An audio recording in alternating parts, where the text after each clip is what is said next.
And everybody, it is another Thursday night. Happy Modern Warfare 3 launch day. Another Xbox Microsoft first party title dropping on in, not to Game Pass, but that's okay. It's still first party now. Modern Warfare 3 launch day is here, everybody. Mav and I were just talking about the background. We did confirm midnight Eastern time is when it does launch for us in the US. Little heads up for anybody that's been wondering. You can't just change your console to New Zealand right now. You do have to go to the Call of Duty site and actually put in your address there as New Zealand also. So currently on Call of Duty's website, I live in Cockle Bay, New Zealand. So that's Cockle fact, Bay. by the way. Cockle Bay. I had a random New Zealand address generator, and one of them was Cockle Bay. I'm like, yes, we're putting that in there. Let's go. So anyways, everybody, thank you for joining us. I just wanted to get that little PSA out of the way for all of you Call of Duty fans that are waiting on this thing, and get that out of the way. But thank you all for joining us for another PM in the PM Pong and Mav in the PM. That's right. It is Thursday, November the 9th. We've got some things to definitely get into. AI is going to destroy everything. It's like a weekly thing now, Mav, where something's going to destroy this industry. It was a slow news Monday.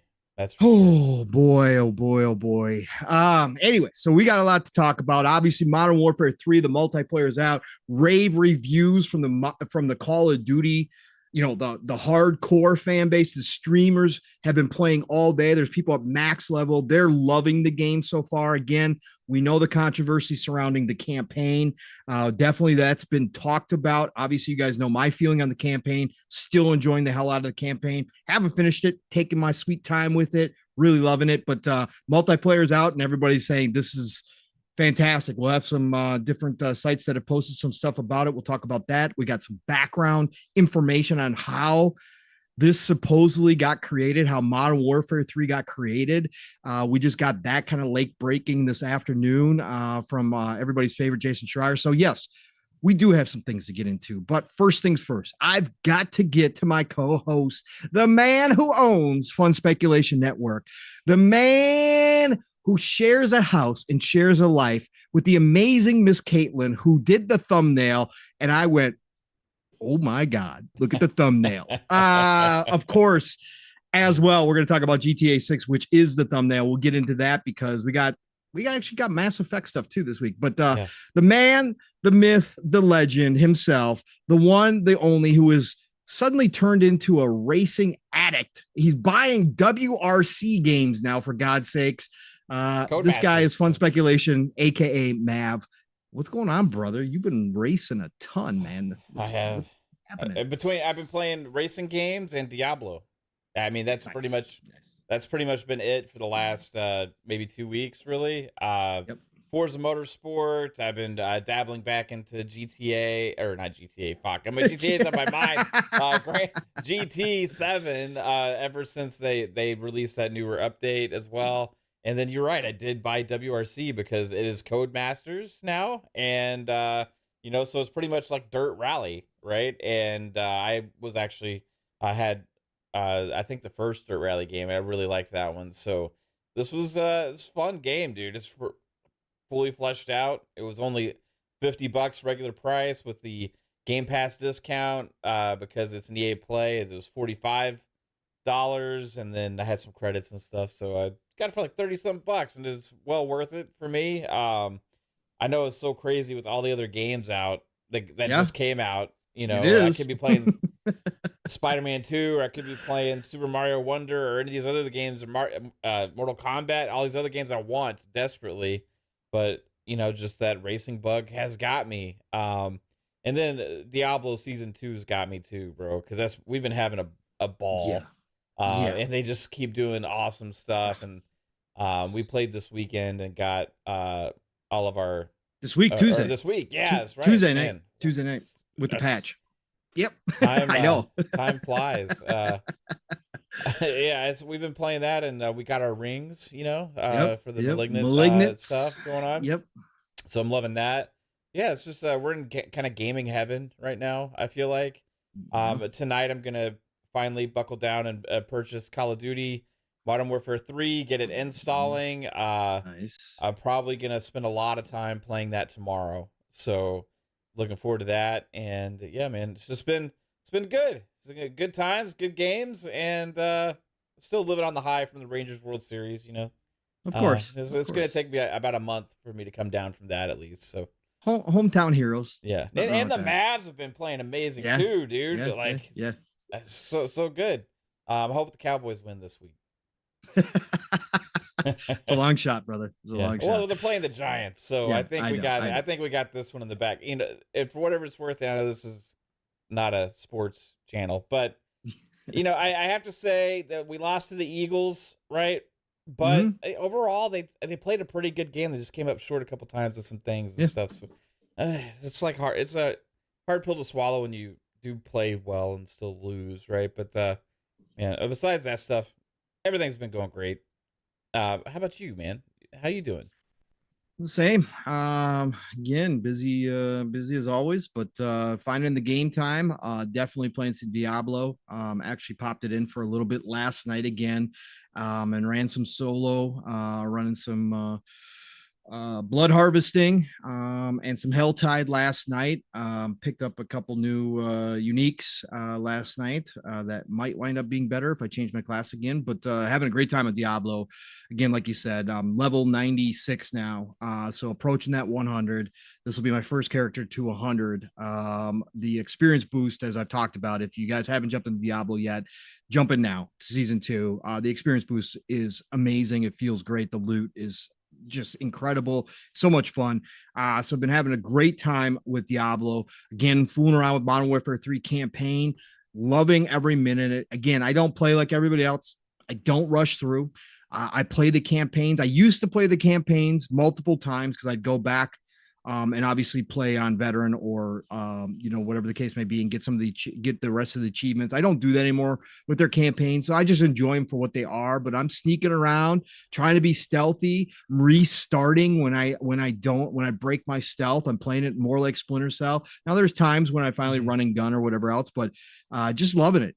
Just absolutely loving. The story is great.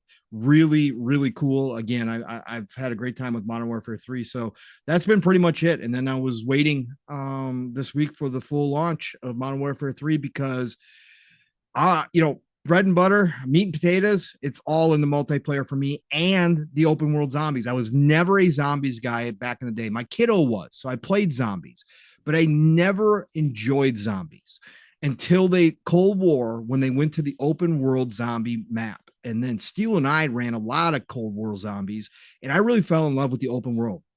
And now what they're doing with Modern Warfare 3, they released a teaser video this week, kind of a breakdown a little bit more in detail about what that's going to look like. And damn if it ain't looking good. It's exceeding my expectations as far as what I've seen so far. So I can't wait to get in and play that. Can't wait to get in and play the multiplayer, because when we all squatted up for the beta, we were having a hell of a good time. It was a blast. So seems like everybody is loving the multiplayer right now.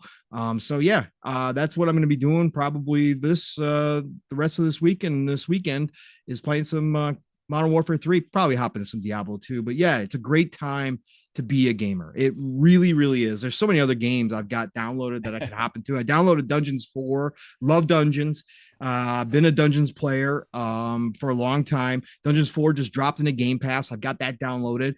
Obviously, Yakuza Like a Dragon Gaiden just dropped as well. I got to download that. I've been having some problems with my Series X and downloads. A little worried that I wasn't going to get Modern Warfare 3 completely downloaded. It wouldn't update. And I had to uninstall and try to reinstall. That was a mess. Thought I was going to have to send it in. I babied it and got it to download Modern Warfare 3. So I'm going to try Like a Dragon Gaiden next and see if it actually does download.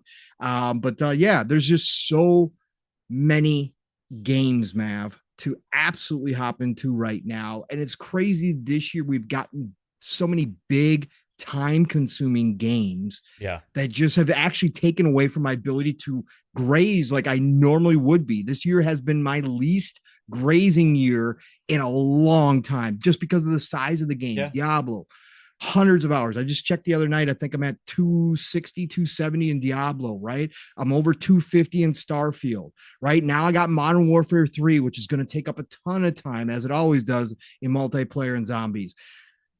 Wow. And then I've got all these single player games that I do want to hop into. We've got Age 4 we want to hop into. Like, it's what a year, man. Yeah. What a year. You know, really the start. On the zombies mode, I've never really been a Call of Duty Zombies guy, right? But this is the first time with how they changed it. Yes. That I'm actually looking forward to playing zombies in Call of Duty. Yeah. So looking forward to checking that out, man. I'm sure we'll be dive into it this weekend. Yeah, we'll dive into it. Yeah, for sure. I'm always down. Again, I love the open world zombies. I think it's cool as shit. Yeah. And this year with all they segmented it out. And they kind of make it, you know, where you can extract and keep some of your equipment and then jump back in again.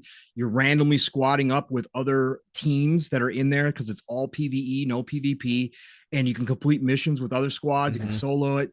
Man, it's just looking great. It's just looking so damn cool. They got a whole extra skin set that you can earn through zombies, so you're still earning rewards. And for anybody who doesn't know, if you bought the last season 6 Black Cell on Modern Warfare 2, that carries right over to Modern Warfare 3. So you don't have to keep it. Like when I got it babied, I jumped in, it brought up my Black Cell, everything filled out. Like I had already claimed everything that I already had in Black Cell. So you just continue forward. This is the new, hopefully, new look Call of Duty where things do carry forward. I would love to see this happen in other Call of Duties. I think this is great. It actually did entice me more this time around to jump back in. So looking forward to it, but we're going to talk more about Modern Warfare 3. Mav, do we got any super chats or anything you got to get to? No, we're good, man. Okay, we're good. Cool. Let's shout out the chat. We've got nearly 100 beautiful people in here. If you haven't hit that like button, if you enjoy coming here and listen to me and Mav BS about gaming each and every week, just please hit the like button if you can. If you got an extra second, please just quickly share it out. You don't have to do anything special. Just throw it into the X, formerly known as Twitter, as a post. Let people know that we are live. We appreciate every single one of you, but let's get through some of these names. Actually. Yeah, you better do that yourself, brother. We got Ray Oid in the house. What's going on, Ray? We got Talos, Ray. What's going on? OCDgamer, Sergeant Sentinel Gaming, sir. Saw your post today, Sergeant Sentinel. Don't let the negativity bring you down. I know how it feels, man. Sometimes I jump into the X and it feels awful. Just keep muting and get those posts to a positive place, man. Love to see your post on Twitter. I did catch that today. Who else we got in here? We got Tom from Toonami. And Tom from Toonami, I saw you post and tag me about War Tales. I just talked about War Tales last week. I've already got a couple hours into it. I'm not missing any turn-based RPG that drops into Game Pass. I'm not sleeping on it. It's downloaded, played it for a couple hours, enjoyed it. What I've played so far. Again, these big games are just taking away all my time, sir. But I will be playing War Tales. I haven't had a chance to. Well, I've had chances. I just haven't done it yet because I wanted to play other stuff. Yes. I know. I get it. Again, there's just so much right now. Lad is in the house. What's going on, Lad? We got Bold Alpha Wolf Pack. Always great to see you, brother. Thank you for dropping on here. We got a cute perspective. What's going on? Salute to you as well. We got Doom Reaper in here. What's going on, Doom? The aforementioned beautiful Miss Kaitlin is in the house, and everybody tell her how freaking amazing her Grand Theft Auto 6 thumbnail was. She really loves Grand Theft Auto, as you all probably know online. She is a maniac drug dealer who I can't wait to see what she does with the new one. But anyways, shout out to Kaitlin. Thank you again for the thumbnail and sharing us out, Kaitlin, and getting that out there. Web Dave's in the house. What's going on? We got Psyman. What's going on? Great to see you. Psyman says, me and a buddy just started Dead Island 2. I know I'm late, but it's fun as hell. That's another one. It's a good game. Haven't even bought it yet. Want to play it. I'm a big Dead Island fan. That's the type of year we're having. Yeah. I can't justify. I can't justify buying it at full price when I'm not going to play it because I have so many other games. But absolutely, Simon, glad you're enjoying it. You're not late to the party, man. Everybody's got a freaking library or backlog, whatever you want to call yours. I call mine the library. Whatever you call your games you haven't had a chance to play, you're not late anymore. Everybody has those games now. period, point blank. Who else we got in here? We got Mozam Chic, yeah, is in the house. What's going on, Mozam? Great to see you jumping into the chat as always. Ninja Squirrel 30, what's going on, Ninja Squirrel? Love squirrels, by the way, one of my favorite animals. Cyber Gunter 81's in here. What's going on, Cyber? I love squirrels too. Well, hey, he's got squirrel in his name. Makes me think of squirrel. Yeah. I like squirrels. Who else we got in here? We got Anonymous Boss in here. What's going on, Anonymous? We got who else is it? Ghost Fixter is in the house. What's going on, Ghost? Great to see you. The one, the only Louis Jose is in here. What's going on, Louis? Great to see you. We got the brother from another, Fuzzy Belvedere, dropping on by. What's going on, Fuzzy? Great to see you as well. We got the man with the biggest stick in town. And he's not afraid to use it, everybody. Oh. So be on your P's and Q's. You can pause it all day long. This man don't pause. So be on your P's and Q's in the chat. Boss Mod Lethal Papa in the house. What's going on, Boss Mod? Great to have you in here, sir. Thank you. Def Leopard is in the house. What's going on, Def? Who else we got? We got Masshole 1977. Always great to see you, Masshole. Sanchez MTZ Gaming, of course, checking on in. What's going on? We got the one, the only, the brother from another who owns Double Barrel Gaming, Mr. Boomstick himself, dropping in here. Great to see you, Boom.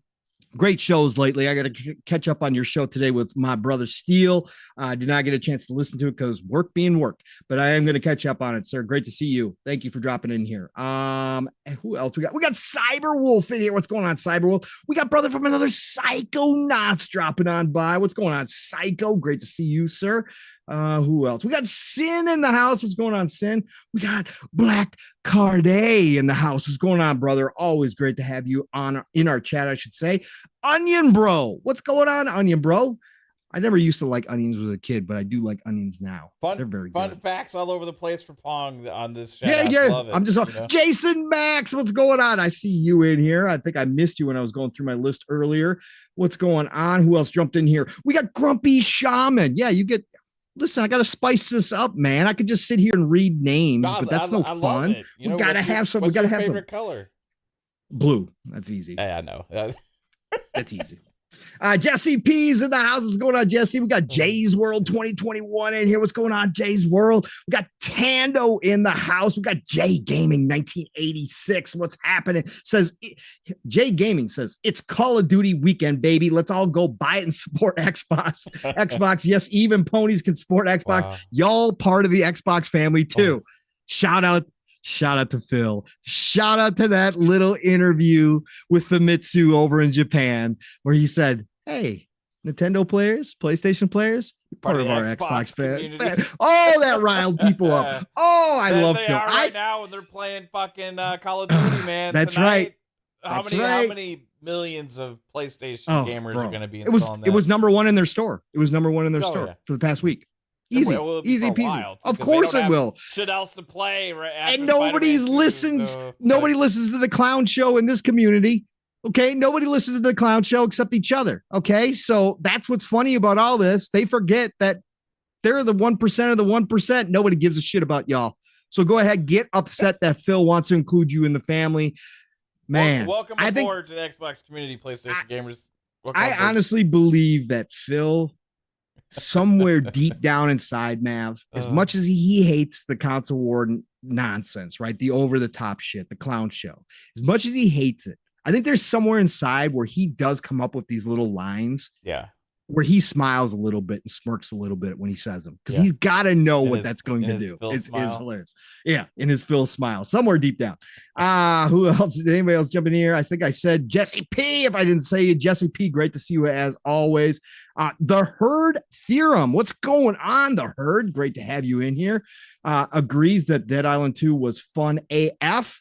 I can't wait to play it at some point. 2024. Dion Hayes. I see you in here. What's going on, Dion Hayes? Always great to have you jumping in our chat. And any late the brother from another Lore Master Jasper actually guy is in here. What's going on, Lore? Great to see you. I hope you got your spreadsheet ready, Lore Master, to get your skins, to get all your skins in Modern Warfare. I hope you got it ready because there's a lot. Ready to go. There's a lot. Calorie, I see you jumping in here. What's going on, Calorie? Anyways, everybody who's in the chat, anybody who's just lurking right now, if you catch us later on replay or your favorite audio service, wherever that may be, and you listen to me and Mav, all love, all respect for you joining us here tonight on Thursday night, whenever that is, whether it's for 5 minutes, whether it's for however many hours we go tonight. Appreciate every single one of you. You guys are a part of the show as much as me and Mav. So let's get down. Just to add context about the spreadsheets. Our buddy here, Jasper, actually has gotten the Call of Duty weapon skins and stuff down to a spreadsheet science to figure out exactly what he needs to do and everything to unlock everything in the game. So he actually does this. He uses spreadsheets. He does. It's crazy. Yep. It's crazy. Blasry Jenkins jumping in the chat. What's going on, Blas? Oh, we see Prey Grasso in the house. What's going on, Prey? Great to see you always. Prince Green, I see you jumping in here as well. There's always late bloomers in here. So great to see you all jumping on into the chat.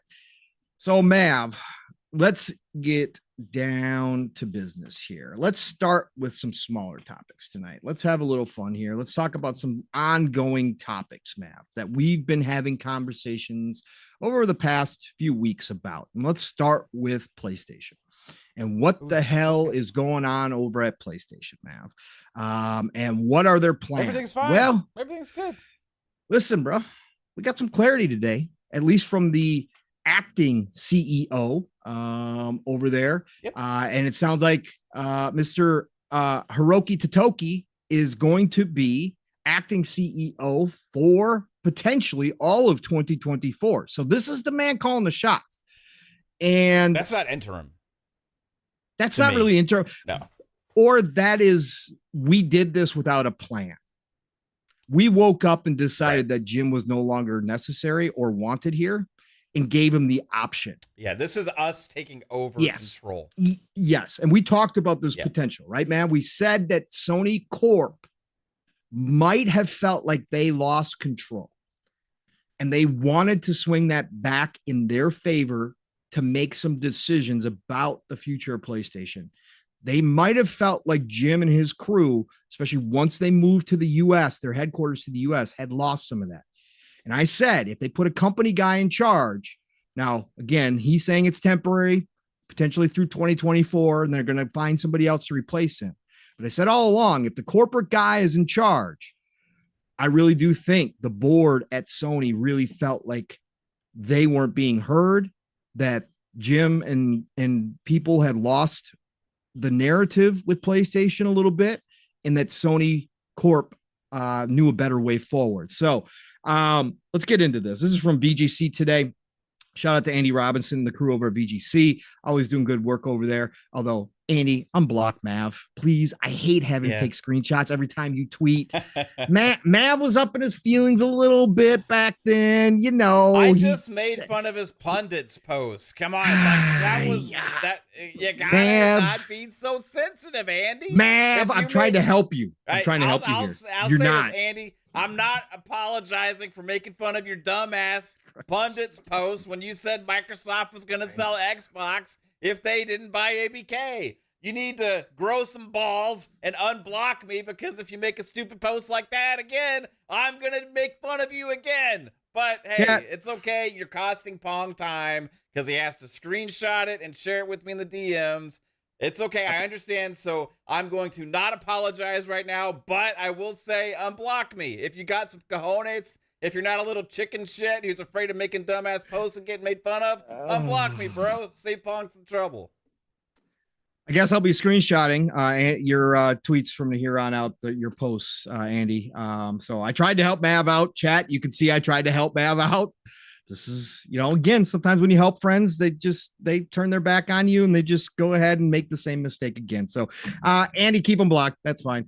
Anyways, this article is from BGC. SIE had previously said it planned to have 12 live service titles in the market by its fiscal year ending March 2026, up from 3 during its last business year ending this March. However, earlier this year, PlayStation's management team confirmed that it had partnered with Destiny studio Bungie for a rigorous portfolio review process. According to press reports, this has led to some projects being scaled back.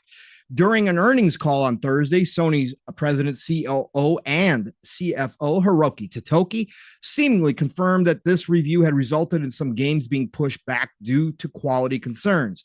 We are reviewing this. We are trying as much as possible to ensure these games are enjoyed and liked by gamers for a long time. Of the 12 titles, 6 titles will be released by fiscal year 2025. That is our current plan. As for the remaining 6 titles, we are still working on that. That's the total number of live service and multiplayer titles mid to long term. We want to push this kind of service, and that's the unchanged policy of the company. It's not like we stick to certain titles, really. But game quality should be the most important thing. I can't believe he on. Okay. All right. Among the 12 titles in development are a Last of Us online game, a Horizon online game, and an original IP from PlayStation's London studio. Speaking earlier this year, PlayStation studio boss Hermen Hulst described how Bungie had become involved in all of its in-development live service games. Quote, the learnings from Bungie have been very substantial in many areas, Hulst said. Of course, when you're developing live service titles, you require capabilities that you don't have when you're working on single-player narrative-driven games. And these capabilities that we've set up inside PlayStation Studios have been helped and guided by Bungie. We're also more deeply understand what success means in live services. Historically, our games have always worked towards an end, and this is a large cultural shift. I wonder who's been saying this stuff, Mav. Anyways, the launch of a game is just the beginning, and it comes with a whole set of different key performance indicators. We also work with Bungie on a pretty rigorous portfolio review process that we apply to all 12 live service titles that we have in production. And these are just brief examples of some of the learnings that we have gained from working with Bungie. All right, Mav. Listen, let's start here. First things first, Mav. It sounds like they aren't doing away with the philosophy that Jim and his cohorts set into place, right? So it sounds like that Corp is still on board with the facts that they need more streams of revenue coming in. And one of the places they're missing out on currently is games as a service or live service games. So that sounds like, and Hiroki Totoki said it hasn't changed. But I want you to kind of talk through, Mav, something that we talked about here over the past couple of weeks when we talked about these subjects. Hiroki Totoki seemed to confirm that PlayStation is scared of putting out a mid game, Mav. Yeah. They aren't into they taking do it all a risk. The time if you count their third-party exclusives, well, which they bank on being part of their lineup. So, just saying. But it sounds like those 6 that they've pushed back, Mav, is all about the quality. And again, not that there's anything wrong with that. Of course, you want your games to be quality. That's not the fact. But games as a service and live service games, as Mav and I have discussed, and that's why I want Mav to start here. Sometimes you got to take chances. Sometimes you got to jump in small and grow it out. What do you think about his quotes about that philosophy hasn't changed? We're still going forward with live service games, but we want to make sure they are the highest quality when they do come out, and what that kind of means for this whole process. I mean, I think that is saying the right thing, right? Mm-hmm. Obviously you want to launch quality games, you know. I think they're still trying to figure out how the hell to make these games, to be honest with you. I feel like they spoke about it. Usually our games have an end. How can we make a game that doesn't have an ending? What? It shows how far behind they were in this whole thought process, right, Matt? Hermen Hulst especially kind of said it there, right? Where he talked about when you don't have those capabilities in-house and you got to build them, right? Yeah. Like that's how far behind they were in this. Another thing because they shifted all their studios and grew them to be a certain type. Like they had capabilities to do this kind of stuff before. They had lots of different kinds of multiplayer experiences before in the past, but like they kind of got away from it. They honed in and focused on the experiences that were this similar type game, right? Which is people love There's highly rated experiences, great stories, all that kind of stuff. But they realize, I think, that trying to just do only that isn't the answer. Now, the question I have is like, working on 12 at once is a little kind of crazy right now with the capabilities that they have from the first party lineup. Like they have like 20 studios, roughly a little over 20, right? So around there.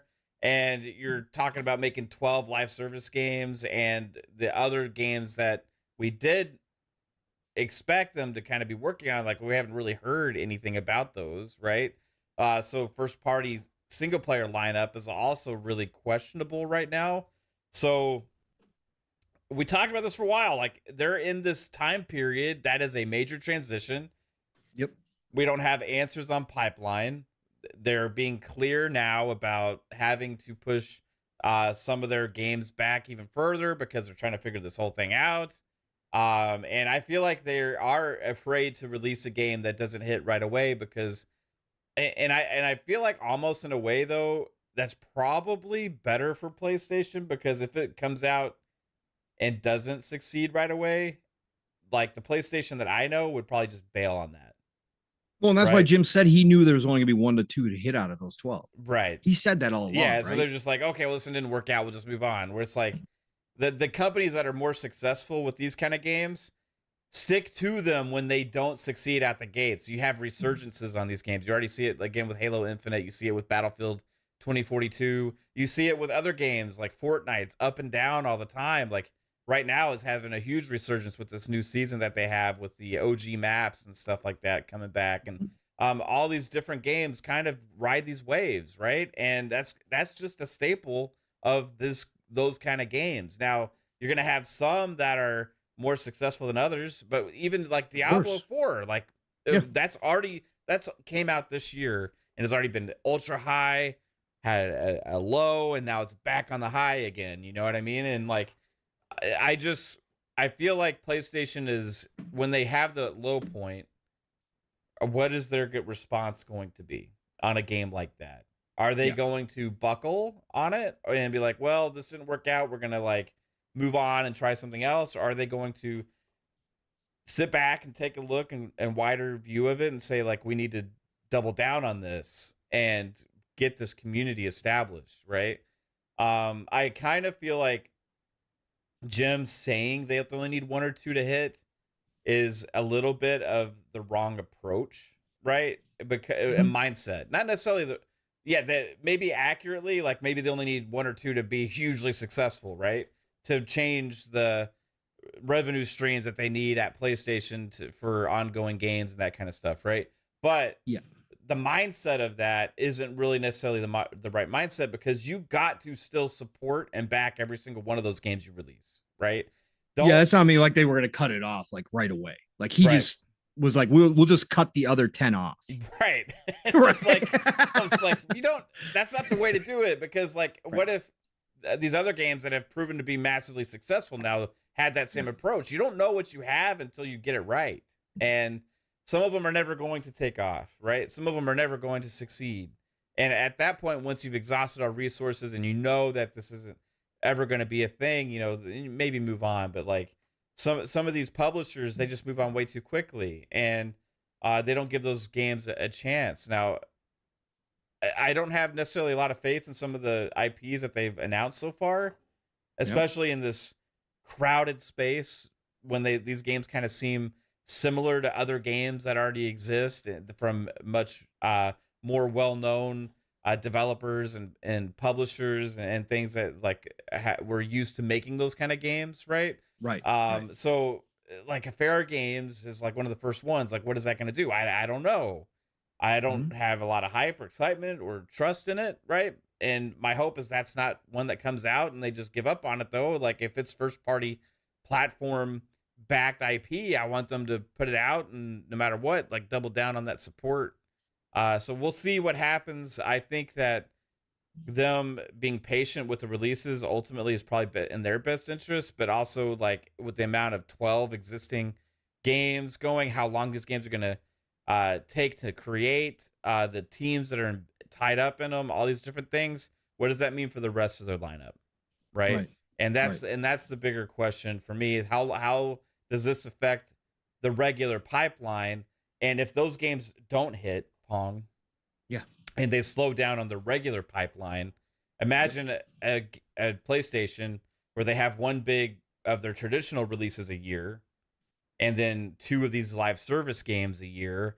And if they don't hit, and then you just have the other one big game, then do they lose that quality label that they've put on themselves? Do they lose that premium label, the thing that the brand stands behind, that sells all those units of hardware and all that stuff? So it's going to be interesting, but we'll see. They got to double down. They got to back those games when they hit, because you can cultivate them. You can, but you got to retrain your player base. And you also have to get these developers to be able to figure out how to make them. Something Microsoft has done very, very well. They haven't. They have in spades right now. Man, they've got a whole deck and now full of developers who know how to make these. And Blizzard. When we saw BlizzCon and how strong those communities are, man, it's like, but like even without those, right? Yes, like, you can look at all these different examples of all these different games where they maybe didn't hit right away, but they kept at it and like developed these huge games, or they took other ones and they kind of started small and grew them into something big. Grew them organically, right, Mav? From the ground up, from seed to actual blooming plant now and ground it, right? That's the perfect example. Sea of Thieves started out bad, grew it back again, right? And into something that's absolutely got an incredible community right now. I got Bethesda, again, ESO, one of the biggest console MMOs ever in history, still going strong after all these years. And then Fallout 76 started out slow, but they've turned that around. Fallout 6 has a budding community now with tons of people playing it, so much so that Phil left it be. Like, there was an email where Phil questioned whether or not they should cancel Fallout 76. Doesn't seem like they're canceling it. They're full steam ahead on Fallout 76. They just have example after example after example, Mav, of success in this saturated field. And they got more coming, man. They got more coming, but like, it's also like these games that are established, like, and people don't necessarily need new iterations of these huge franchises anymore when they're successful games and service games. Like, they look forward to these updates and stuff. Like, anybody look for Sea of Thieves 2, right? Like, no, just keep updating Sea of Thieves. People look forward to those expansions, like as they hit. I thought they might announce World of Warcraft 2 finally after 20 years, Mav. No, we're going to give you 3 more expansions. Huge saga, a 3 expansion saga. On that old ass engine. Nobody cares. It's crazy. They don't care. We have a couple super chats to get to from Go ahead. Bold Alpha Wolfpack. Shout out to you, Bold Alpha. Appreciate you. First one's for $5. Says, Spider-Man 2 would have been better received if it didn't launch buggy. I do expect a title with a budget of 50 million plus to be of a certain caliber. Well, I mean, again, you can maybe chalk that up to them putting the pressure on Insomniac, that Insomniac had to carry them, has had to carry them. If they didn't launch it this year, they wouldn't have had a big game. No. We talked about that map. I still will die, even if we never get a story from anybody, from Insomniac or from Schreier or from anybody. I will still die believing that they originally concepted Spider-Man 2 to be a co-op experience. I still think that they had that in play until Sony said, ooh, Insomniac, we need you 2023. And they said, we can get it done, but we're going to have to cut. And Sony was like, cut, just get it out. And I truly still will believe that, even if I'm proven. It just seemed too much of a missed opportunity thing. We'll know, especially if they come out with some kind of co-op expansion down the road, multiplayer experience like they did with Ghost of Tsushima, right? Bold Alpha Wolfpack with another $5. Appreciate you. Says, Xbox is going to smoke the market if PlayStation starts putting out one exclusive like that. Well, they did this year. Yeah, we don't. There's next year's not looking so hot either. So, Might be a few years before the other studios come through. They might have a year where both Naughty Dog and like Corey's team over Sony Santa Monica launch. Like Naughty Dog launches Last of Us 3 and Sony Santa Monica launches Corey's sci-fi game. At least that's what the smoke is. It's a sci-fi game. Maybe they have those years where they got two of their big first-party studios. But again, it's going to not be every year. They're not, again, Insomniac's going to be Wizards. They're going to continue to launch, but Wolverine isn't coming next year, folks. I don't know why people are still pushing that. Wolverine's not. It's not happening. It's a 2025 game at the earliest. Yeah. So they're in trouble. I mean, from a content standpoint, they're in trouble. Obviously, we got this came out during their earnings call. And obviously their earnings are up, man, across the board. I even deep dived some of the earnings. I downloaded the spreadsheets and kind of took a look at them to see what I could digest and what I couldn't digest out of them. But yeah, the PlayStation side's all up. Yeah. Yeah, their software is even up again, Math. Their software, they were down for a little bit there. Their software is back up again. Spider-Man sold 5 million in 11 days. Okay, so 1 in 10 PlayStation 5 owners bought Spider-Man 2 for your arguably biggest franchise. 1 in 10 of people on PlayStation 5. That means you got a whole lot of casuals out there, bro. That means you got a whole lot of Call of Duty Madden players, man. A lot of Call of Duty players for sure. Yeah. I mean, that's what that says to me. Do you think that what part of the reason Jim was so fighting this ABK thing? Obviously, yes. I mean, and we kind of already know this, but they're really aware of who their actual player base is. Of course. Right? Of course. You know what I mean? Of course. They've relied heavily on third party. They've used the first party games as those commercials, for the brand identity, right? But what people actually play on the platform. King was spot on with his bit that he did a couple months ago, right? Where he on Iron Lord, shout out to Iron Lords, and Cog brought it up again recently here. But he was spot on when he had his stack of all the PlayStation 5 exclusives, right? And so these, banger. But he said the PlayStation, that whole stack is nowhere near as valuable. And he held up Call of Duty to PlayStation, to the ecosystem. Mm-hmm. And he was spot on with that, Mav, that they know their base. And that's why they were so worried about Call of Duty becoming associated again, even if it stays on their platform, becoming associated with Xbox again, because that's what gave them the power to do what they did in the PlayStation 4 generation. That one game, along with a bunch of others, obviously, but Call of Duty especially, gave them the potential each year to know that they would have a set dollar amount coming in from that third-party game that they could reinvest into their first parties. They knew it like clockwork. That is now that guarantee is no longer in place because there is the potential that people will migrate to Xbox. Yeah. Oh, especially if Xbox releases that Christmas skin. Right. Correct. Correct. That Christmas skin is going to do it all in.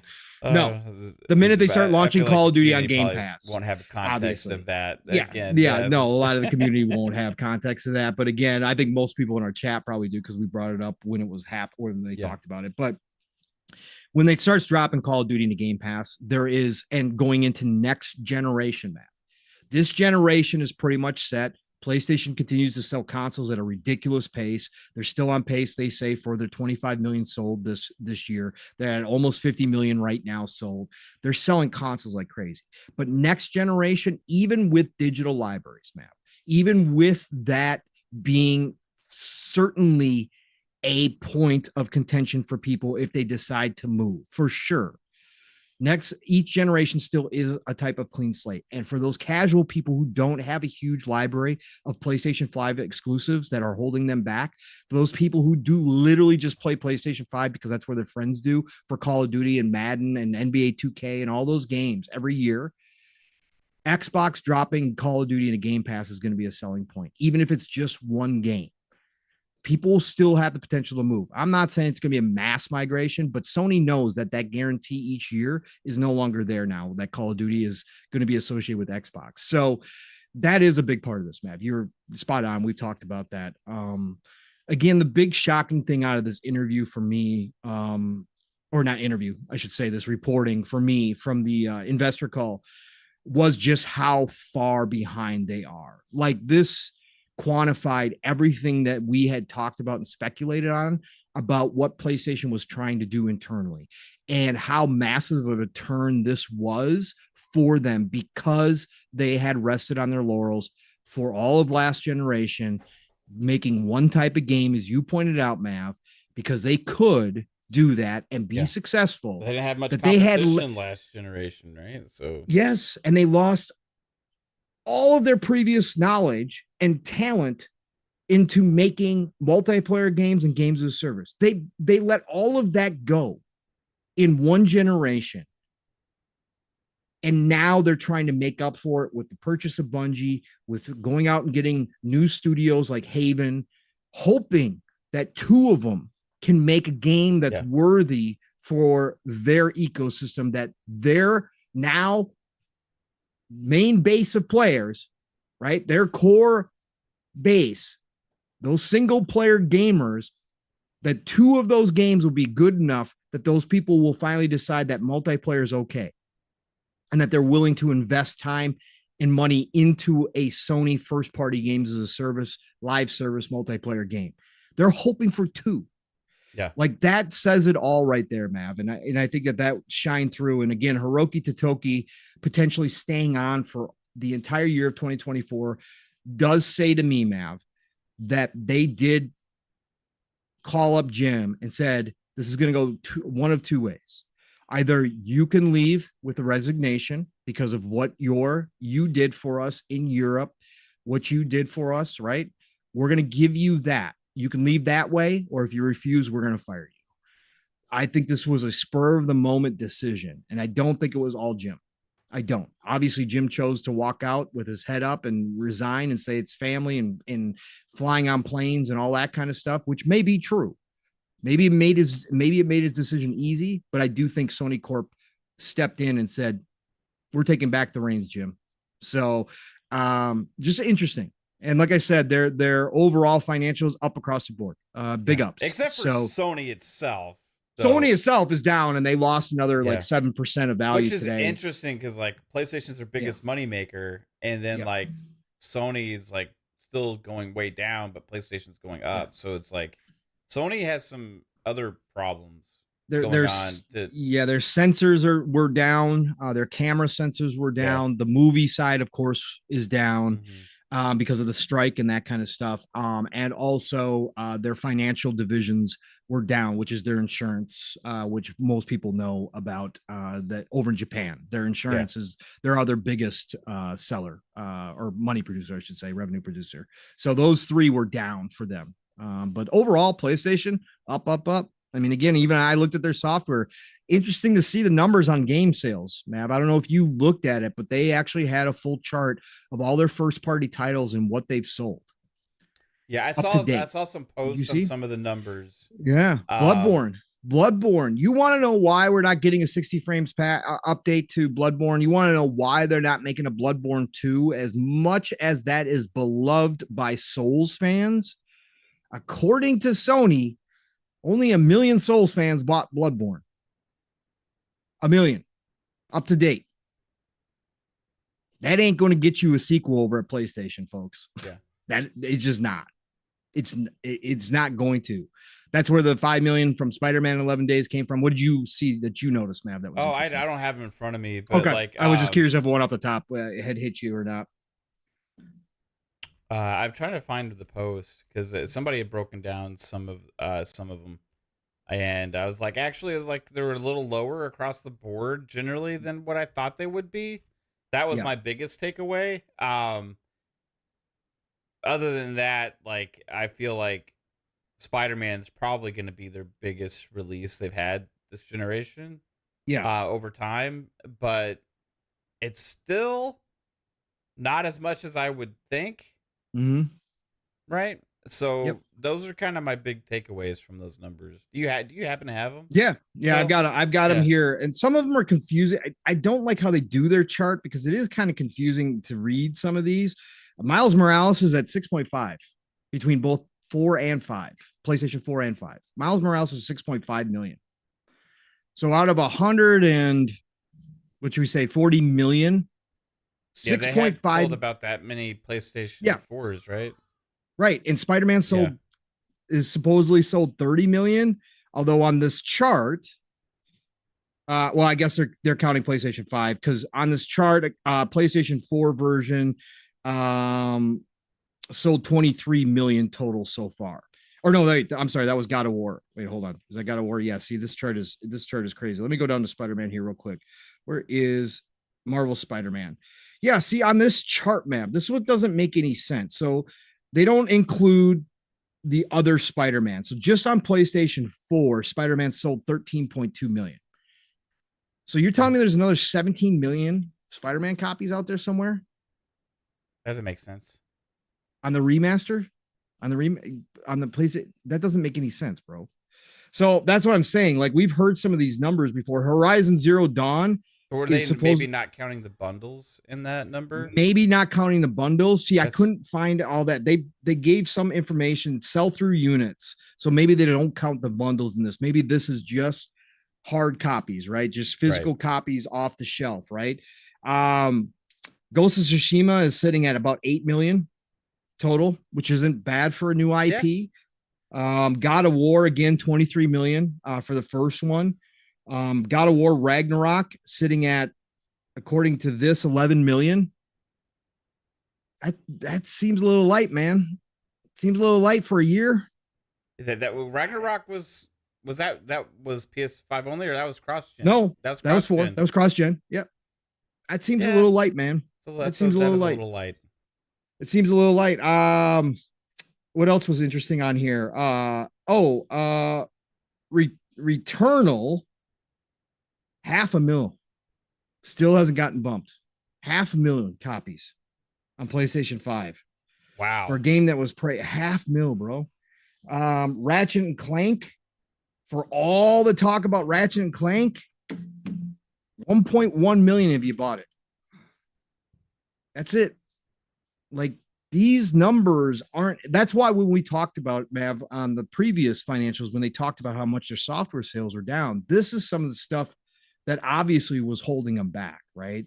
This is some of the stuff that nobody wants to talk about. They always want to talk about sales, right? As this big indicator. But when you're talking about the millions of people who own these consoles, like Ratchet and Clank is like your show-off game for the PlayStation 5. And 1.1 million people out of 50 million people have purchased Ratchet and Clank. Really? Yeah, I bought it. Yeah. I was like, what's for something that seems there's so much hardware out there. That's the thing. You know what I mean? Like, between PlayStation 5 and PS4 is like, there's so many consoles out there, man. It's like, I don't, those huge hits or whatever, the ones that the showcase games, you know what I mean? That's what I call them, the showcase games. Like, they don't sell as much as you would think for being like platform exclusive. Especially if you listen to this community, right? And that PlayStation 5 sells because of its exclusives. Mm-hmm. Right? That's what everybody in this community would have you believe, that PlayStation 5 sells because of the exclusives. Again, to King's point, that's not true. PlayStation 5 sells in large part, not all of it. Exclusives do matter. They do create a identity for your ecosystem. Okay. So it's not true that that's not anything to do with how well they sell. Yeah. But the vast majority sells because of its popularity now. They won the popularity contest in culture. And that can't be understated. Again, people buy PlayStation 5s because their friends play PlayStation 5. That is a huge part of it. We saw this in the 360 generation when the 360 was kicking PlayStation's ass all over the first half to 3/4 of the generation. When Sony themselves screwed up on the launch of the PlayStation 3, and everybody said, no, I'm not going to get a second job. I'm going over to Xbox and buying a 360. And all of a sudden, everybody you knew owned a 360. And everybody was playing on 360. They took that back with the PlayStation 4. Yeah. Right? They took back that popularity contest. And that's where the vast majority of the sales go. So for just to put things in perspective on like a hardware exclusive on a console where you buy the console, you play the game on the console, is the only way to play it, all that kind of stuff, right? The same kind of model is Nintendo, right? Because like Xbox's ecosystem, you kind of play multiple platforms, play PC, play on Xbox, right? All these different things. You got Game Pass, all that stuff, right? So biggest comparison we have really would be Nintendo, as far as what to compare first party releases to. And for the sake of it, back this month, there was an article from VentureBeat. Legend of Zelda Tears of the Kingdom hit 19.5 million already and that was a few days ago. So you're on mute, Pong. Let me do a small correction here, Matt. Now that I'm looking, because shout out to King of Baltimore, who's always listening to us, and he posts to me on X while we're doing the show when he finds something that we're talking about. So he says Google says Bloodborne sold 2 million worldwide. So let me point this out in very, very, very small print. Some of these titles do have a little number attached to them. And they do have it broken down. So let me look at this real quick, because I just went back to look after he posted that. So 2 million, that's still, again, for how many people play. Okay. So for the Bloodborne one, they've got this little number 3 off to the side next to the where they put the number of days of release. And they do have that put down as of April 14, 2015. So if that's the case, if some of these, see, that just doesn't make any sense, because it says April, as of April 4th, it doesn't make any sense. Some of these numbers may be off a little bit from what we were talking about. Some of them might not count, like Mav was saying, the bundles into here. These are actual copies being sold. So maybe that's why some of these numbers seem a little low. Let me look real quick at Returnal and see if it's got a number way over off to the side. See, now Returnal doesn't have any numbers indicating that there's some special circumstance with that number. So again, under 500,000 for return, or I'm saying just over 500,000 for Returnal. So I still got to say that some of these numbers, some of them do include PC. And some of them, they do indicate our combined numbers for, like, Ghost of Tsushima's 8 million. Mav is combined total for Ghost of Tsushima and Ghost of God, I can't speak now. Ghost of Tsushima director's cut. Okay. So they are combined in that one together. So yeah, if King of Baltimore is right and it's closer to 2 million, that's fine. Bloodborne, fine. 2 million sold. Again, I still say for how much people highly praise that game, especially Souls fans, that's very low, and that's why you're not getting a sequel.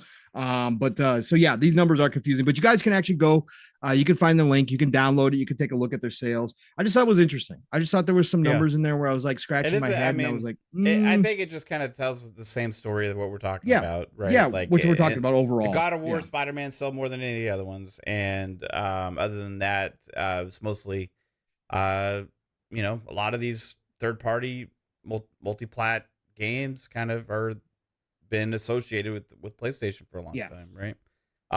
We got a super generous $20 super chat from Bold Alpha Wolfpack. Bold Alpha is always going above and beyond here lately. Appreciate you so much. It says Sony is gonna hurt themselves bad trying to match Xbox games as a service for games as a service. They just got Blizzard. Imagine what IPs they can create for Xbox game studios. 20 years of WoW alone. Then StarCraft, Diablo, etc. They're seasoned over there. Yeah, that's where, like, and if you count the games they already got going at Xbox, and you count all the existing franchises that Blizzard has, what even Mike Ibarra had talked about in his interview about the possibility for allowing more creative freedom at the studios at Blizzard as well. You're talking about crazy opportunities for that. And it's like the player base, what people don't realize is it feels weird to say, right? Even with the way that everything is perceived, there's more Xbox ecosystem players than there are PlayStation players, right? And the numbers of the communities and stuff, let's say that. I mean, if you just count Minecraft alone, is massive. It's insanely huge. That's a Microsoft game that they consider that in the Xbox ecosystem, right? Like they don't have a game that anywhere can in their right mind could ever even touch that. Even Minecraft Dungeons had over 25 million players. And that's just a little spin-off, right? Like, so these numbers about amount of players and all these ongoing games and all these things, like these people play games on PC, Xbox, all that stuff. It's one ecosystem. So it's kind of like when Xbox seems small compared to PlayStation at times, it's like not really telling the whole story. And like, Xbox as a brand with the amount of players that they have is going to continue to have this ramp up, especially with Blizzard and Activision and then on the mobile side and all that kind of stuff. It's like, it's pretty insane. Now, where PlayStation has the huge edge is obviously in the hardware, and that's where a lot of the dollars come from, right? And you know, they're making more money on hardware now than they were in the past, and I think that's helping some of their revenue as well, right? Some of their profit margins as well, right? Especially now with going forward with the revision that they have. We also got a $5 super chat from Andrew Reeves. Appreciate you. It says, when I hear people brag about PlayStation console sales, it's like everybody buying a Costco membership, but only buying the $1 hot dogs, right? Right. It's funny. Yep. No, I think it goes in, and again, whether numbers are older or different because of different varying factors and how they actually report them. Again, we don't even get these types of numbers from Xbox, right? Xbox doesn't really tell us. They tell us how many players have played the game, but they don't tell us sales anymore because they don't care. Yeah. They don't care anymore. Whatever the case may be. Their judgment for success is engagement and metrics. Correct. Now, like, and that's what Sony's switching to, obviously. Yeah, exactly. They're slowly but surely they're switching. But again, it does send out the fact that not everybody, as you would be believed, if the only place you got your information from was communities here on X, not everybody buys the PlayStation 5 for the exclusives. Yeah. It's not even close. It's not even a majority. It's actually much less. It's like 20% on some of these games, right? It could be 10%, 5%. It's not the majority, which again, when we talk about these sales numbers, some of these numbers are really great. Some of these numbers obviously show that they had highly successful runs. Of course, that's what you're supposed to do. Again, Spider-Man selling 30 million, according to the reports. That's nothing to sneeze at. That's a big seller. Yeah. Again, Skyrim just passed 40 on its way to 50 million after 10 years. So again, anytime you get up into that range, it's just sometimes, you know, the people that push the sales numbers around here, when you actually look at it again, I think it leans more towards PlayStation is the popular brand. Everybody goes and buys the PlayStation. They might buy one exclusive out of that lineup or maybe two, but for the vast majority of people, they're playing the third-party games like Call of Duty, like Madden, those types of games. Fortnite, you know, like Fortnite, all of that, because their friends are on PlayStation, right? And that's why they fought. That's why they had for a long time. So did Xbox, but Xbox got rid of it first. But PlayStation had, and I think still does to some degree, a tax for crossplay. Why is that? Because they don't want people to know that you can play with your friends, even if they own an Xbox. They know for a fact internally that when your friend says, I'm playing Fortnite on PlayStation 5, and your buddy's still rocking a PlayStation 4, when he goes to the store and there's a Series X and a PlayStation 5 there, chances are he's going to pick up the PlayStation 5 because his buddy's playing on PlayStation 5. The more that crossplay comes in, and obviously these walls are being torn down as we speak, especially going into next gen, the more those walls are torn down with crossplay and you can play with anybody that's playing anywhere, that's less favorable to the popular brand, because again, then it means that somebody could make a different decision, even if their friends are all playing in one ecosystem, to go play somewhere else, knowing that they could still play with their friends. Yeah. So it does take away some of that advantage. Do you feel like part of the reason they're making this switch is because they expected a higher attach rate on their philosophy? Mm. Like beforehand, remember last generation, they're talking about, hey, they're going to be like, going to go the Nintendo model kind of, right? Like really focus on like quality titles, like get this pipeline of like premium stuff. And like, and they're kind of established that Sony PlayStation brand behind that. But like, it only works if you sell enough of those to justify the investment in it, right? And I like the live service games as service model, which was a lot of what the fan base was shitting on for a long time about those kind of games and stuff, is where they're going now. And it's just funny seeing how the marketing from PlayStation for so long was about one thing, is saying that that's the right way to do things, and this is the way, this is the sustainable way, right? Correct. Like this is how business should work. This is what's best for the gaming industry. We can't do this other thing because it's like gonna cannibalize our own games. We're not gonna be able to make our big games anymore, all this kind of stuff. But like, yet you see behind the scenes, they've kickstarted 12 games of service games in lieu of more of those kind of games, which they had been making, right? So obviously had they had a reality check at some point, despite all the hardware sales they have, and said that we gotta do something different because this is not the sustainable model for us anymore. And the tricky thing is that they're so used to doing the thing that they've been doing, is that it's just like any company changing philosophy and switching things up. It's always a struggle. Like it's not necessarily going to be an easy shift. Like Nintendo's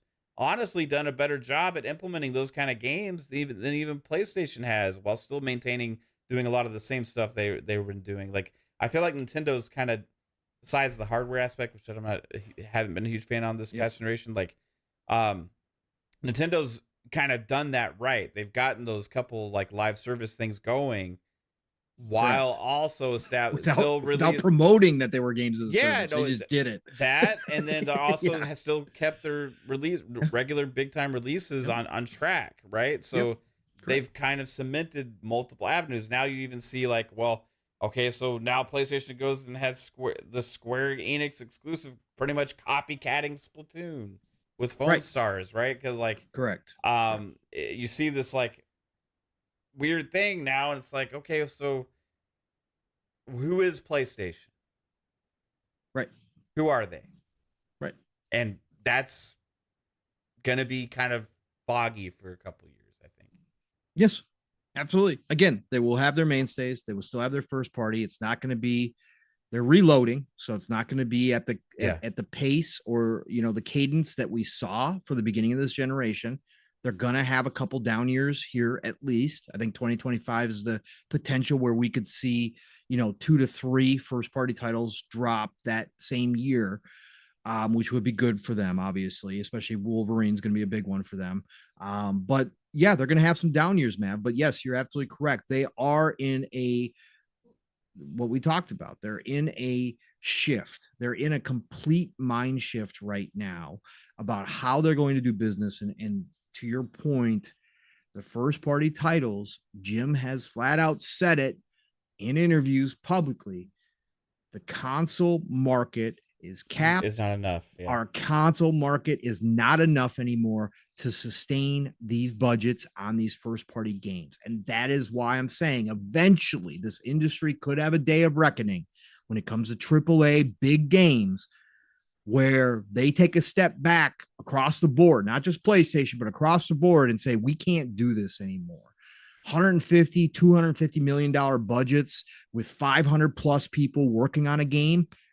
We can't make those kind of games anymore. Right. Yeah. And I think that PlayStation realized that towards the end of last generation, headed into this generation. And I think Jim started putting some things into the works. That's why he got the position that he was in. But I think this is going to be a struggle for PlayStation to try to make up for lost time and try to figure this all out. Meanwhile, they still got eggs in the VR basket. They still got eggs in this hardware division that's making things like PS Portal. They're still doing all these other things that are taking resources away, and they're still trying to change how they've done business in the past. And I think that that's going to be what we see. It's going to be fascinating to watch them try this. And I don't want to open up another can of worms because I know we want to move on. But I do have one more question for you. Now, just to play devil's advocate and hopefully being optimistic potential here for with the shittiness of their showcases and stuff this year, right? Next year, the rumors from Tom Henderson before that ended up coming out true was the PlayStation 5 Slim, and then next year is supposed to be the PlayStation 5 Pro, right? Correct. So just with do you think, because I've been thinking it's a possibility that they held off on a lot of the big single player type branded like PlayStation identity type game announcements to announce potentially next year when they reveal the PlayStation 5 Pro as like a selling point, like for that. Do you think that's maybe the case of why we didn't get some of those releases, and maybe some of those aren't as far away as I think? No, to your point, do I think that that's why we're kind of in this spot right now? I think that their studios put out as much content as they did from the end of the PlayStation 4 generation through the beginning of the PlayStation 5 generation, and they had to reload at some point. Okay, there's no way you can keep up this pace with gigantic first-party titles, right? There's just no way you can do that. They are now taking longer, especially after the pandemic. So I think this is the reloading phase. However, do I think that they're holding back from potentially announcing like that roadmap until they could show off the power of the PlayStation 5 Pro? Yes, I think I brought this up on, if it wasn't here, I brought it up on Living Split Screen when me and Steele talked about this. I've said that from the beginning. If you're going to launch a Pro, and again, my guess is the Pro is going to be about $700. Okay. Yeah. If you are going to do that, Mav, and you were to make this big push, like we're coming with the Pro, and this is what you've got to look forward to. And all of a sudden you could have Wolverine. You could have a glimpse at The Last of Us Part 3. You could have a glimpse of Corey's sci-fi RPG, if that's what it winds up being. And you could have it with graphics based upon the PS5 Pro. Yes, of course you hold them back because that's going to be your massive push, right? I think that certainly is a case where they held back from some of the teasers, some of the roadmap to wait for the PS5 Pro so that they could have some of that stuff. Now, I know what the counter argument is going to be, and I'm sure some people in the chat, I'm not looking at chat right now, might bring it up. Well, you could still do that, but you could announce the roadmap to give people, sell them hopes and dreams during this rough time. And then when the PS5 Pro launches, give them an update to those games and show it off. You're right. They could have, but maybe PlayStation's not thinking that way. Because here's my other thought, Matt. Now, this is all speculation, Tim. Yeah. All 100%. Speculation, because we have no idea what the Pro is going to be. We've heard some crazy stuff from less than reliable people about what the Pro is going to be. So again, let's just say, if they're going to come to market to beat the Series X, if they're going to come to market with the PS5 Pro and they're going to have RDNA 3 in it, okay? Let's say they go RDNA 3. Again, no idea. I have no idea what they're going to do. But let's say they actually take a pretty big leap forward to leapfrog the Series X, to reclaim the power narrative, to really advance what they're doing. And it does come in around the $700 plus range. Because again, if they do that and they put that kind of tech in there, there's no way they're coming in at $500 to $600. There's no way. It will be a $700 machine. And before you say that's crazy, again, PlayStation thinks of themselves more like Apple. Okay. And they have this huge popularity. Their consoles are still selling. I believe that they think they can push into the market at that price range. Okay. With a enthusiast model of the PS5. If they do that, right, I think that potentially that delays their next gen. And I think that might be like their launch point kind of for the next gen. Now we get a revision on the PS5 Pro model, right? But I think that they might actually consider that starting of the next gen. We're getting closer, folks. And again, speculation time. I just throwing this out there. We're getting closer to the point where consoles may become more like PCs, more like cell phones, where they don't have like a generational type ending point where it just kind of everybody just continues to upgrade. And all the people that hold off and don't upgrade to the Pro, they wait for the next PlayStation 5 to come out in 4 years or so, right? And then they go up to the Pro, right? People do this with cell phones all the time. They skip a couple cell phones and then buy in. I think we might be headed towards that potentiality where consoles are kind of always being upgraded on a cycle of, let's say 4 years. And it's not like a generation, oh, this is the next gen. It's just, we just move forward. We'll see. But that's my speculation on it. I do think, man, there's a chance that they do when they launch the Pro, then they will have their hopes and dreams celebration where they kind of blow open their roadmap and show people the potential of the PS5 Pro with some teasers this year because the roadmap is so light. Yes. But they instead we got the games of service show that they had. Yes. Right. So just a question because that's something I've been thinking about. Like and like all my damning on the PlayStation roadmap pipeline could be cured next year if they have an amazing show and it's like we have all these great games to look forward to over the next couple of years plus their live service stuff they're working on, right? And so that would be the best. Like you want both, not switching, right? Lauren, like WB Discovery seems to be doing. Yeah, I was just gonna move into that. It's a great segue because I was just gonna talk about that next. Obviously, the WB news. But yeah, Laura said, I'm going full PC at that point. A lot of people already moving PC this generation. If they start doing that, will it push more people into PC? Of course it will, because we know that cost wise, it'll eventually start closing that gap between the point of why would I do this every 4 years when I can get a PC that will last me longer than that, and the price points are closer together, right? Not that they're going to be, one for one, because it won't be that way. But I think that that's the case for a lot of people, Laura. And I don't think the console manufacturers are unhappy about it. I don't think Xbox and PlayStation, again, people like to say, Xbox is going full third-party publisher. As Mav and I have said here, and you've heard it on all of our shows at some point, all these companies are going to go third-party publisher at some point. As soon as they can ditch the hardware, they will. Because the hardware is the least cost-effective way to deliver their product. Because all the R&D, all the resources, you sell at a loss, generally speaking, out the gate. You don't start making money until mid-gen. They're going to get rid of the hardware as soon as they can. So if they start pushing more people into the PC market, I don't think a lot of them will be unhappy about that, because PlayStation will be launching PC content at that point, day and date. I believe they'll have their own storefront. Xbox is already there. Obviously, Microsoft's already there.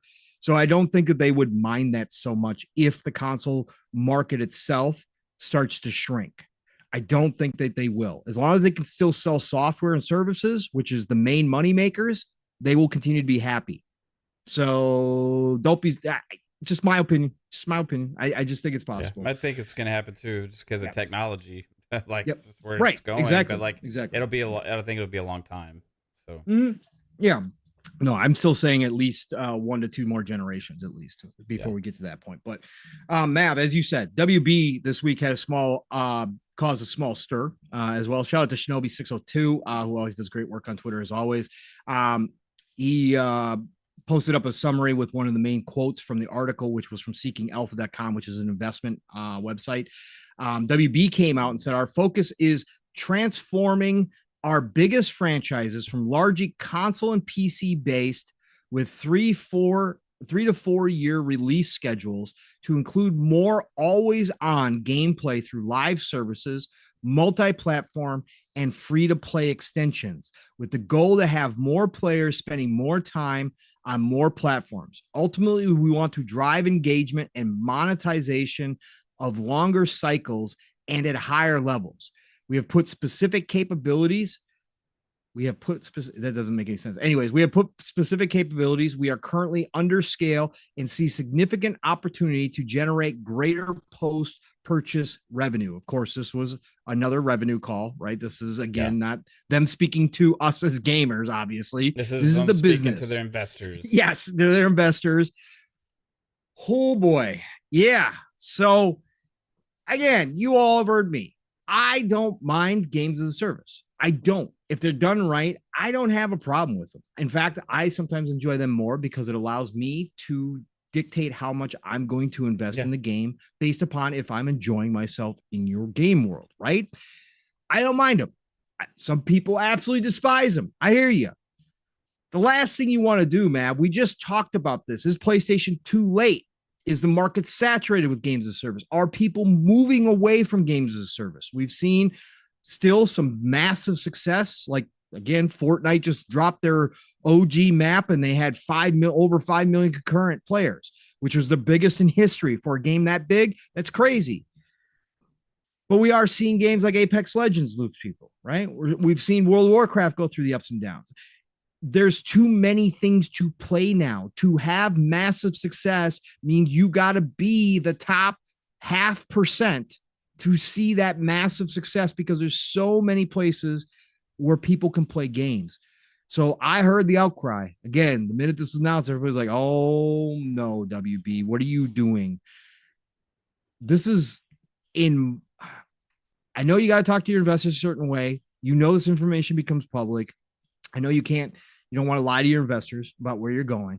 So if this is the future of WB, Mav, and we kind of saw this with Suicide Squad, right? We saw the beginnings of this with Suicide Squad, and we all know what the reaction to Suicide Squad. Again, I was kind of excited for it.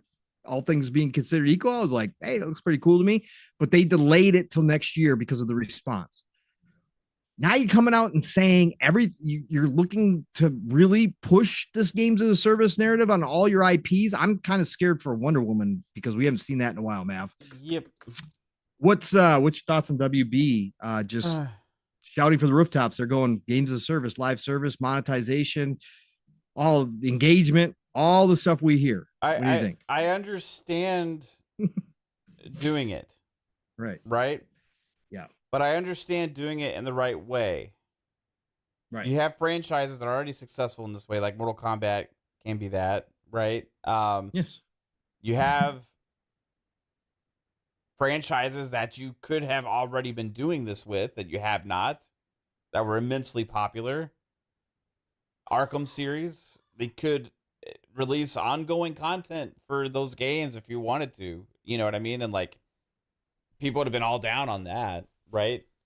But the problem I have with the way a lot of these companies approach it is like, we need to make a games as service-y ass game where the entire concept and design and everything is built around milking the player for money. Where have we seen this before, Matt? Several places. But Ubisoft? Yes. Mainly, don't build a good game first, build the monetization first. Right. Never and works. You see a lot of those games get canceled because when they have people actually try them and test them out, they end up sucking ass, or they get delayed for like forever and never release, right? So there's certain ways of going about it. Like, I could look at several of the franchises that they have, be like, yeah, this is what you need to do, right? Like, to implement games of service features into this and turn it into something, and then you build upon that for the next release, and you build upon that for the next release, right? But when they scare me with what they say and how they're wording this, right? Now, it just seems like this all-in approach, the same kind of thing with the announcement that PlayStation started talking about with their investors when they're like, we're turning all of our big franchises into multiplayer online experiences, right? Or when the Ubisoft... Yes. All the rumblings we heard about Ubisoft from the development side of all the pitches that get denied and rejected because they can't figure out how to monetize them and all these kind of things, right?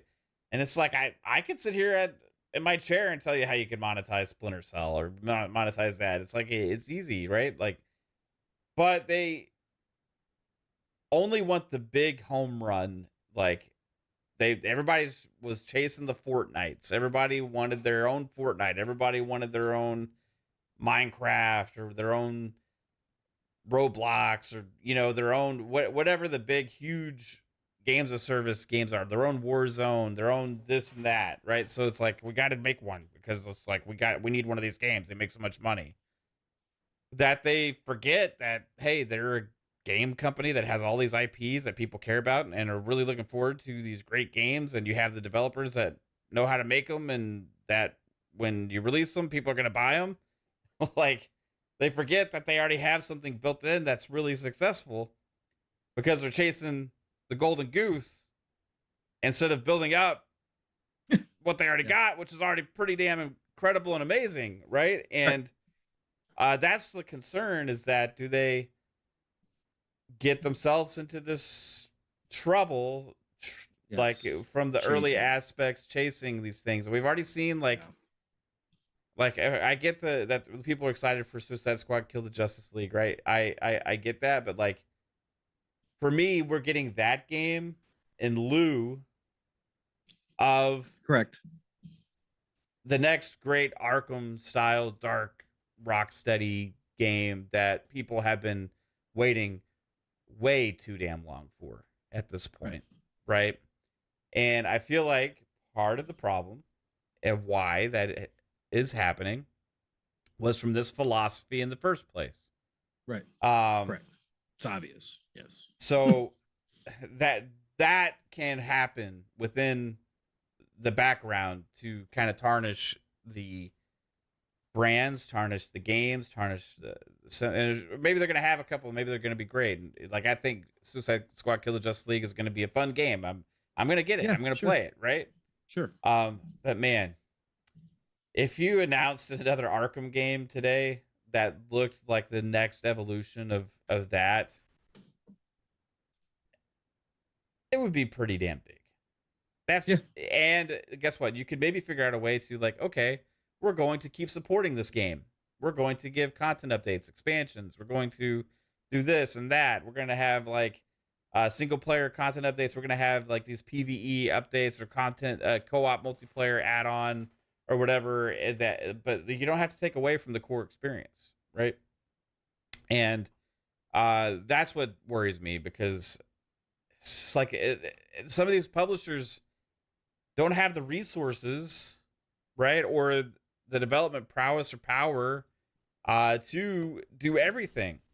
Correct. You know, like, so what's going to happen? I don't know, man. We saw what happened with the Avengers, what happened with Square Enix and Crystal Dynamics, right? We saw what happened. Man, there's like, and do you have the teams? Like, and what we're seeing with PlayStation, do you have the teams to do this, Matt? Do you have the team? They don't. Again, Crystal Dynamics tried to make a game that they've never made before, a type of game that they've never made before, and it bombed, right? Now, again, I even think the Avengers story-wise and stuff is fun. I bought it on sale before it got delisted because it was on sale for like $8, and I picked it up for everything. And the story itself is actually kind of fun for a superhero game, which I'm not into all the time. So, but they tried to make it something that they're not. So who's to say, even a great studio like Rocksteady, who has made highly successful games, right? The Arkham games are beloved. Who's to say that they can make a game that people actually do love despite the games as a service?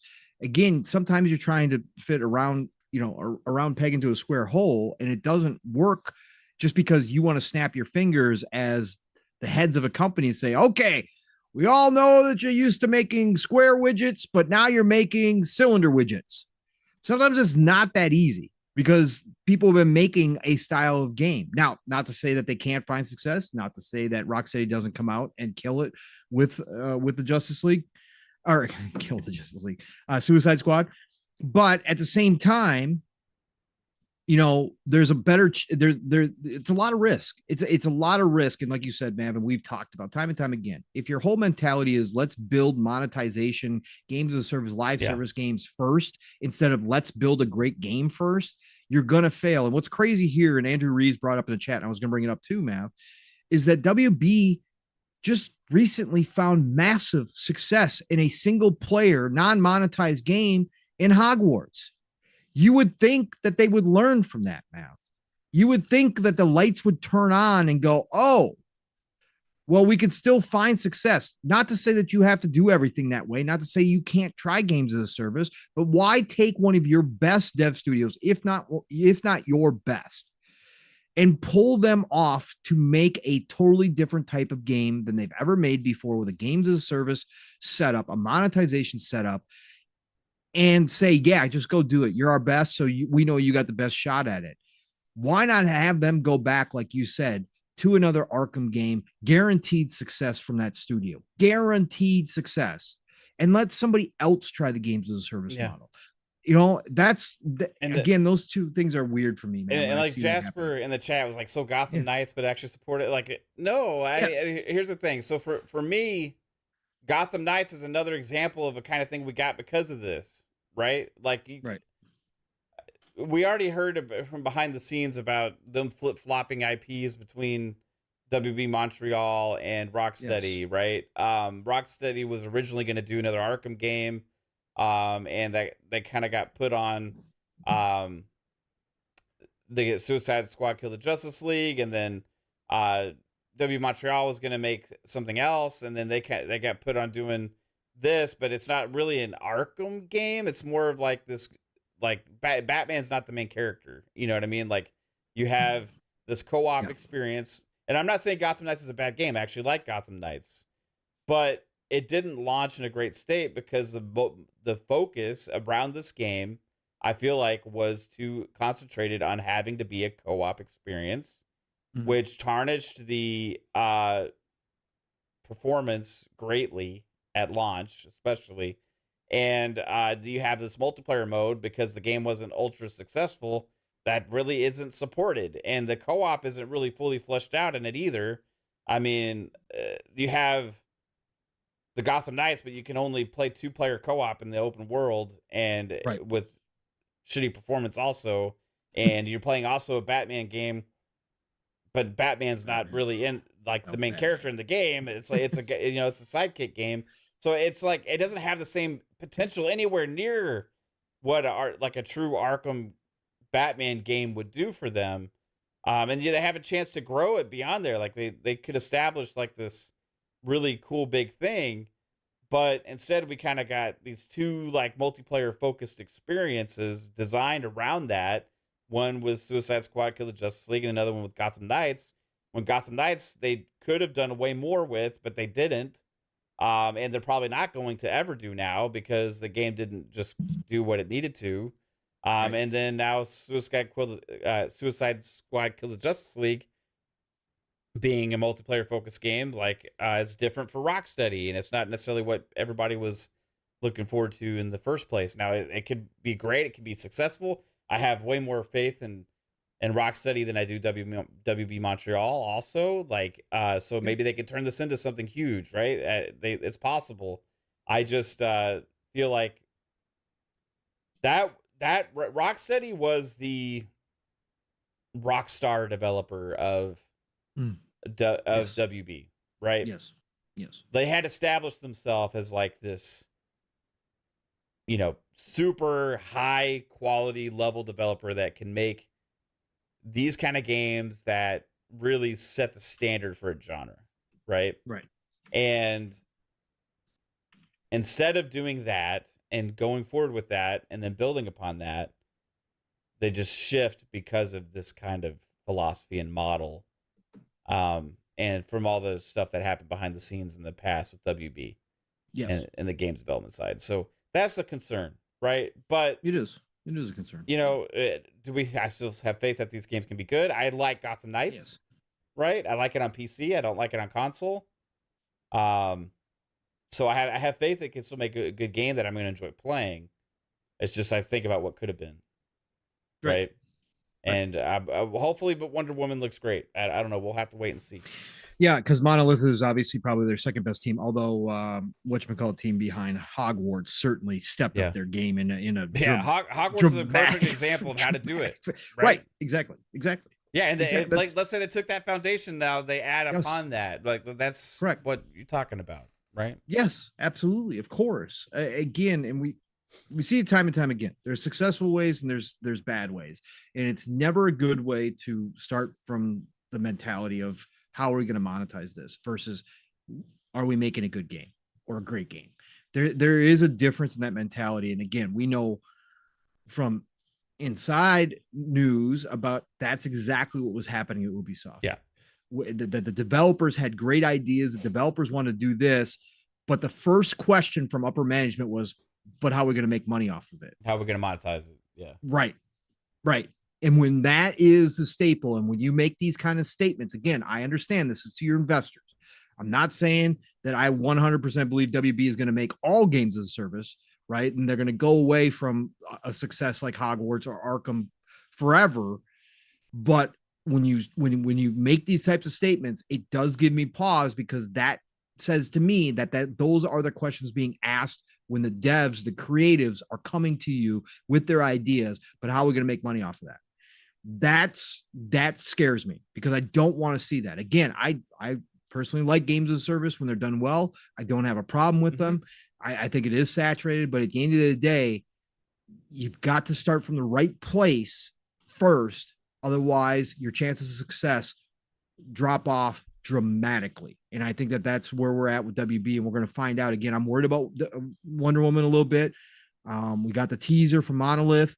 I'm actually kind of excited for a Wonder Woman game, especially from Monolith, who could put in the Nemesis system.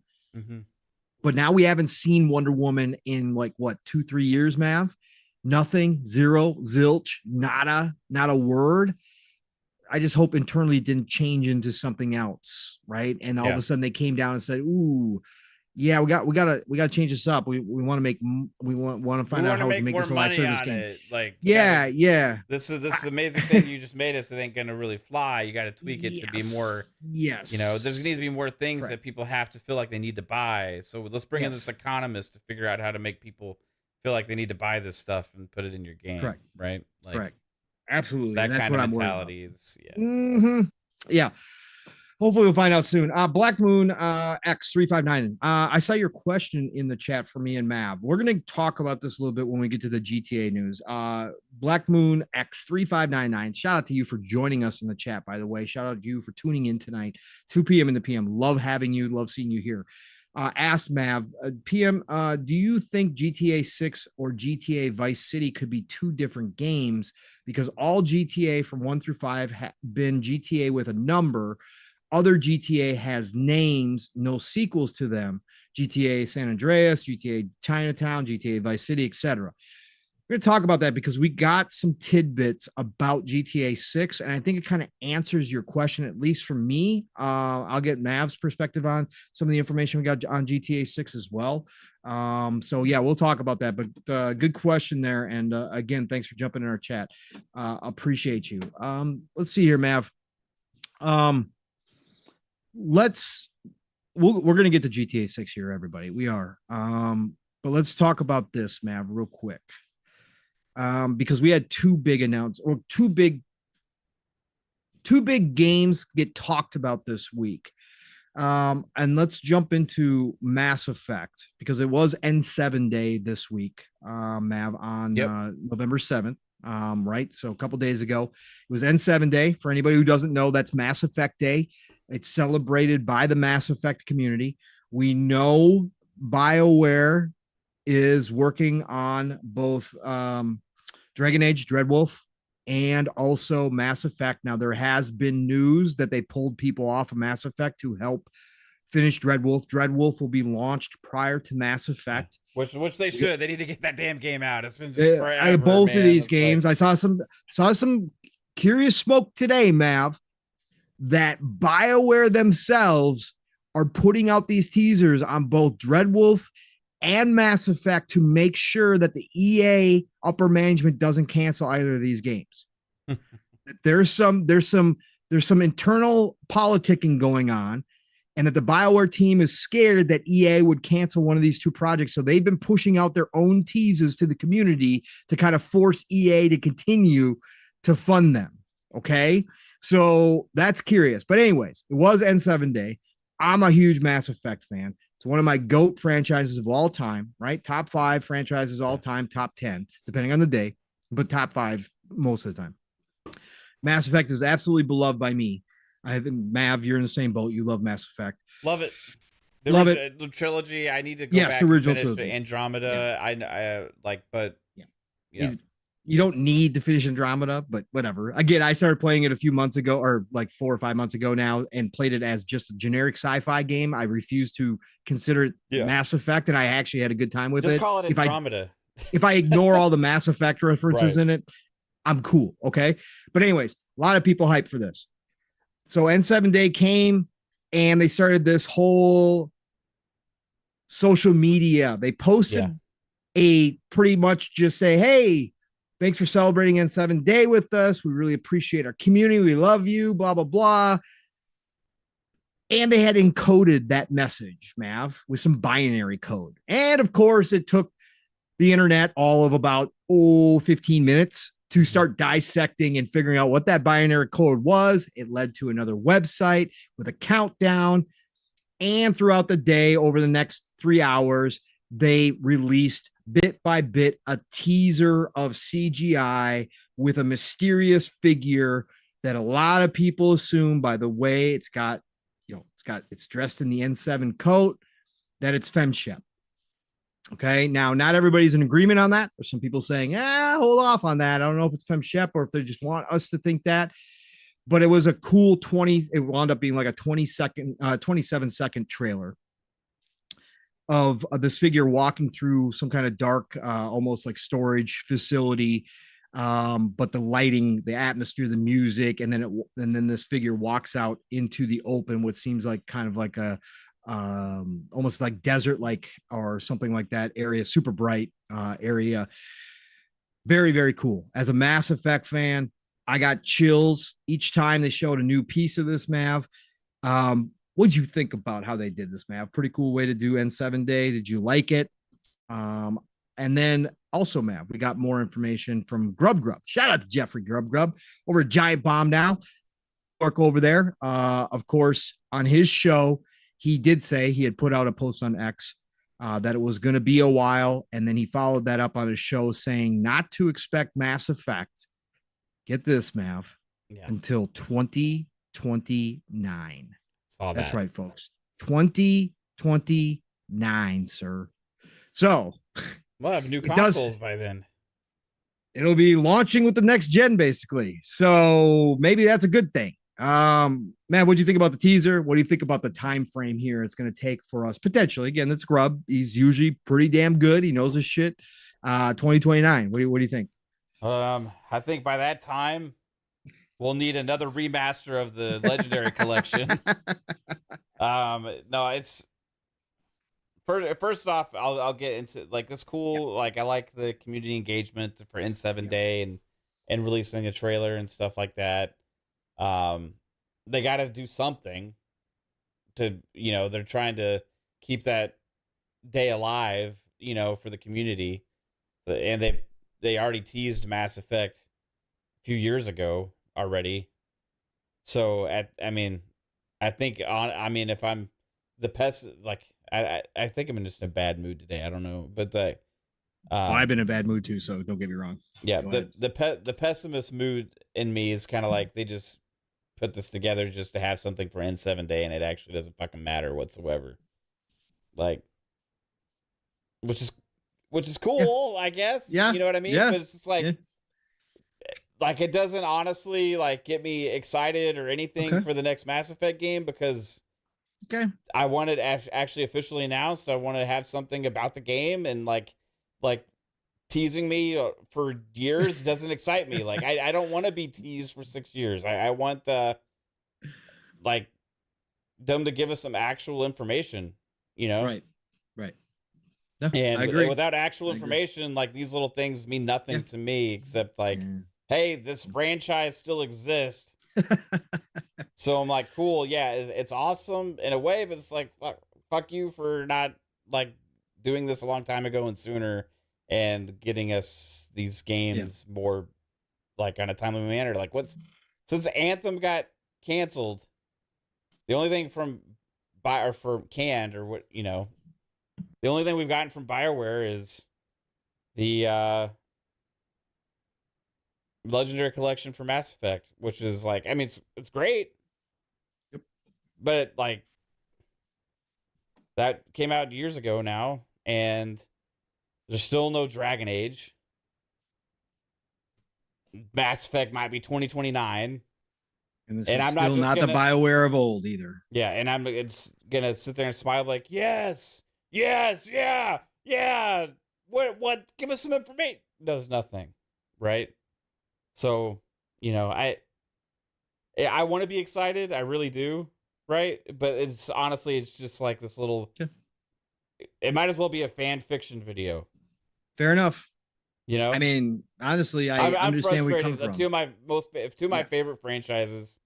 Yeah, like I'm just like at odds. Like the last Dragon Age game we got was Inquisition in 2013, I think. Correct. 2012, 2013, 2013, I think. Yep. And why is it taking so long? We got that announcement like 7 years ago, maybe Anthem. 6 years. Like because Anthem, Mav. That's why. And then remember the audacity they had a few years back to be like, we're gonna be at the Game Awards. Yeah. And everybody's like, oh yes, finally it's happening, Dragon Age. Yes. Right? And they show up at the Game Awards and they have this bullshit little trailer that like meant nothing and then give us no information about anything. It's like, come on. Finally give me some good information about one of these fucking games and I'll get excited and I'll start singing your praises again, BioWare. But like, come on, man. Like EA, BioWare, whoever, just get your shit together and get these games made, dude. Because like, I understand games take longer than they ever have before, but 10 fucking years? No. Well, it's gonna be longer than that because we're not gonna get it until 2025. Well, Dragon Age came out 2013. So what have they been fucking doing, man? Like Anthem. What?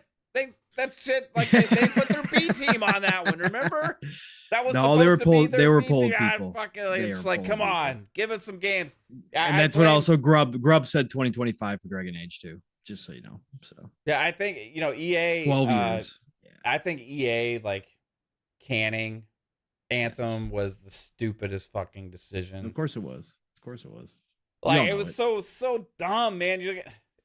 Again, this waste. This horrible idea. This is what we talk about, like how to kill studios and franchises, right?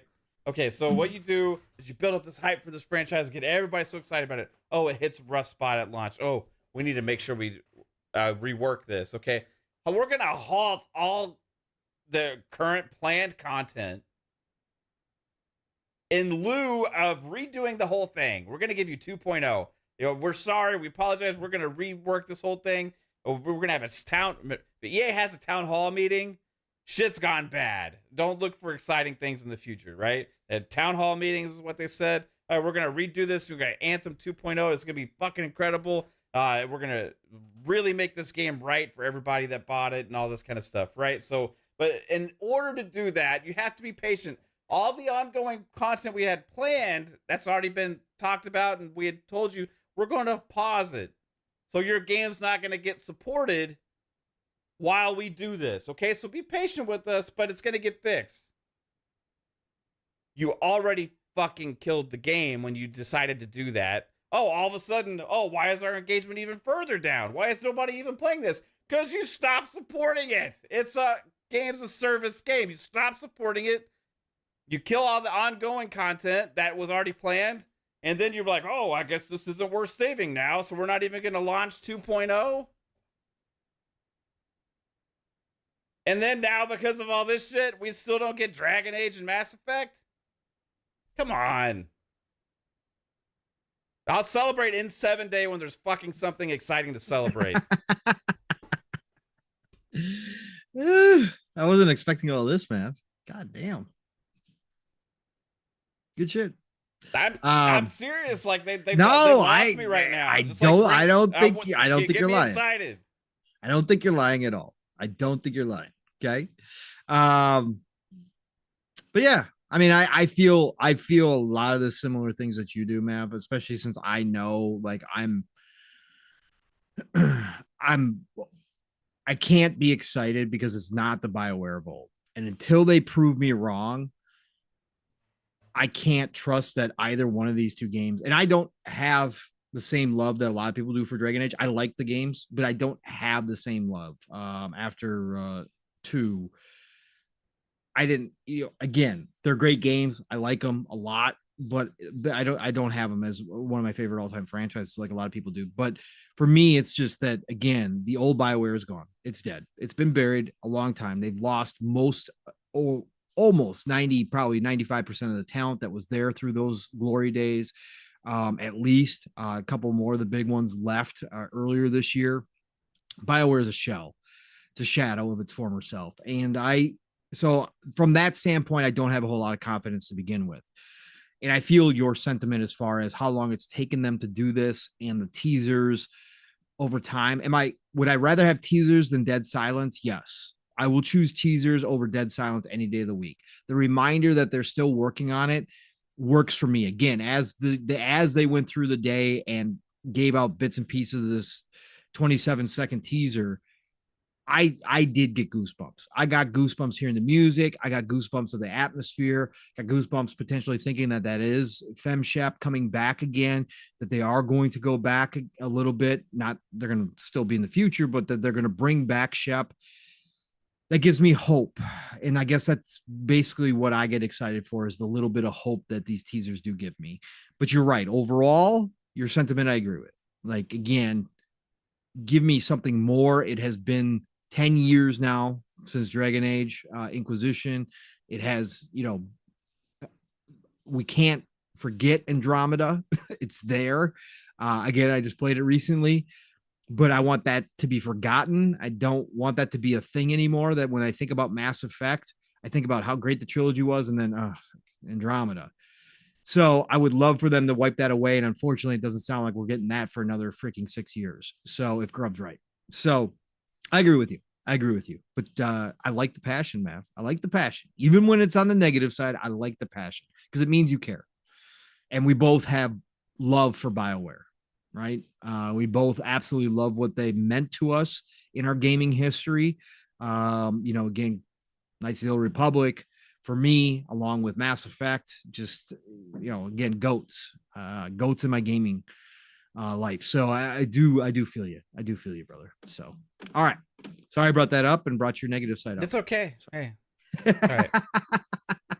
Got some stuff off my chest, I guess. Yeah, you did. You needed to. All right. Should we hop? We're going to hop into the other big game that got some talk this week. Again, nothing showing, but talk about taking your sweet ass time, Mav. Talk about having a whole group of people who for the past 5, 6, 7 years have been making videos about, oh, this is the year, Mav. This is the year. We finally hear something. And finally, some of them got it right. Because again, you just keep crying wolf. Eventually the wolf's going to show up. But Rockstar this week finally talked about GTA 6. It started with Schreier, right, leaking that it was going to have, or was it Schreier? It was Schreier, wasn't it? No. Who was it? There were so many different people that reported originally. Yeah. So like I don't remember who the first one was. Tom Warren came out and talked about it too as well. It was Bloomberg. It was Schreier. That they were finally going to show something for GTA 6. They were finally going to give a trailer for GTA 6. And so Rockstar responded. Sam Hauser came out and made a post and started out with it was underneath the official Rockstar X handle, so you guys can see that. He said next month marks the 25th anniversary of Rockstar Games. Thanks to the incredible support of our players worldwide, we have had the opportunity to create games we are truly passionate about. Without you, none of this would be possible, and we are so grateful to all of you for sharing this journey with us. In 1998, Rockstar Games was founded on the idea that video games could come to be as essential to culture as any other form of entertainment, and we hope that we have created games you love in our efforts to be a part of that evolution. We are very excited to let you know that in early December, we will release the first trailer for the next Grand Theft Auto. We look forward to many more years of sharing these experiences with all of you. Thank you, Sam Hauser. Of course, Sam being one of the brothers. Dan left Rockstar a while back. It's been a couple years, whatever the case may be. Dan was the main writer for Grand Theft Auto. Shout out to Fuzzy. We've had talks about this in the past. Fuzzy doesn't have confidence that they're going to be able to maintain the level of writing now that Dan, one of the main brains behind the game, is gone.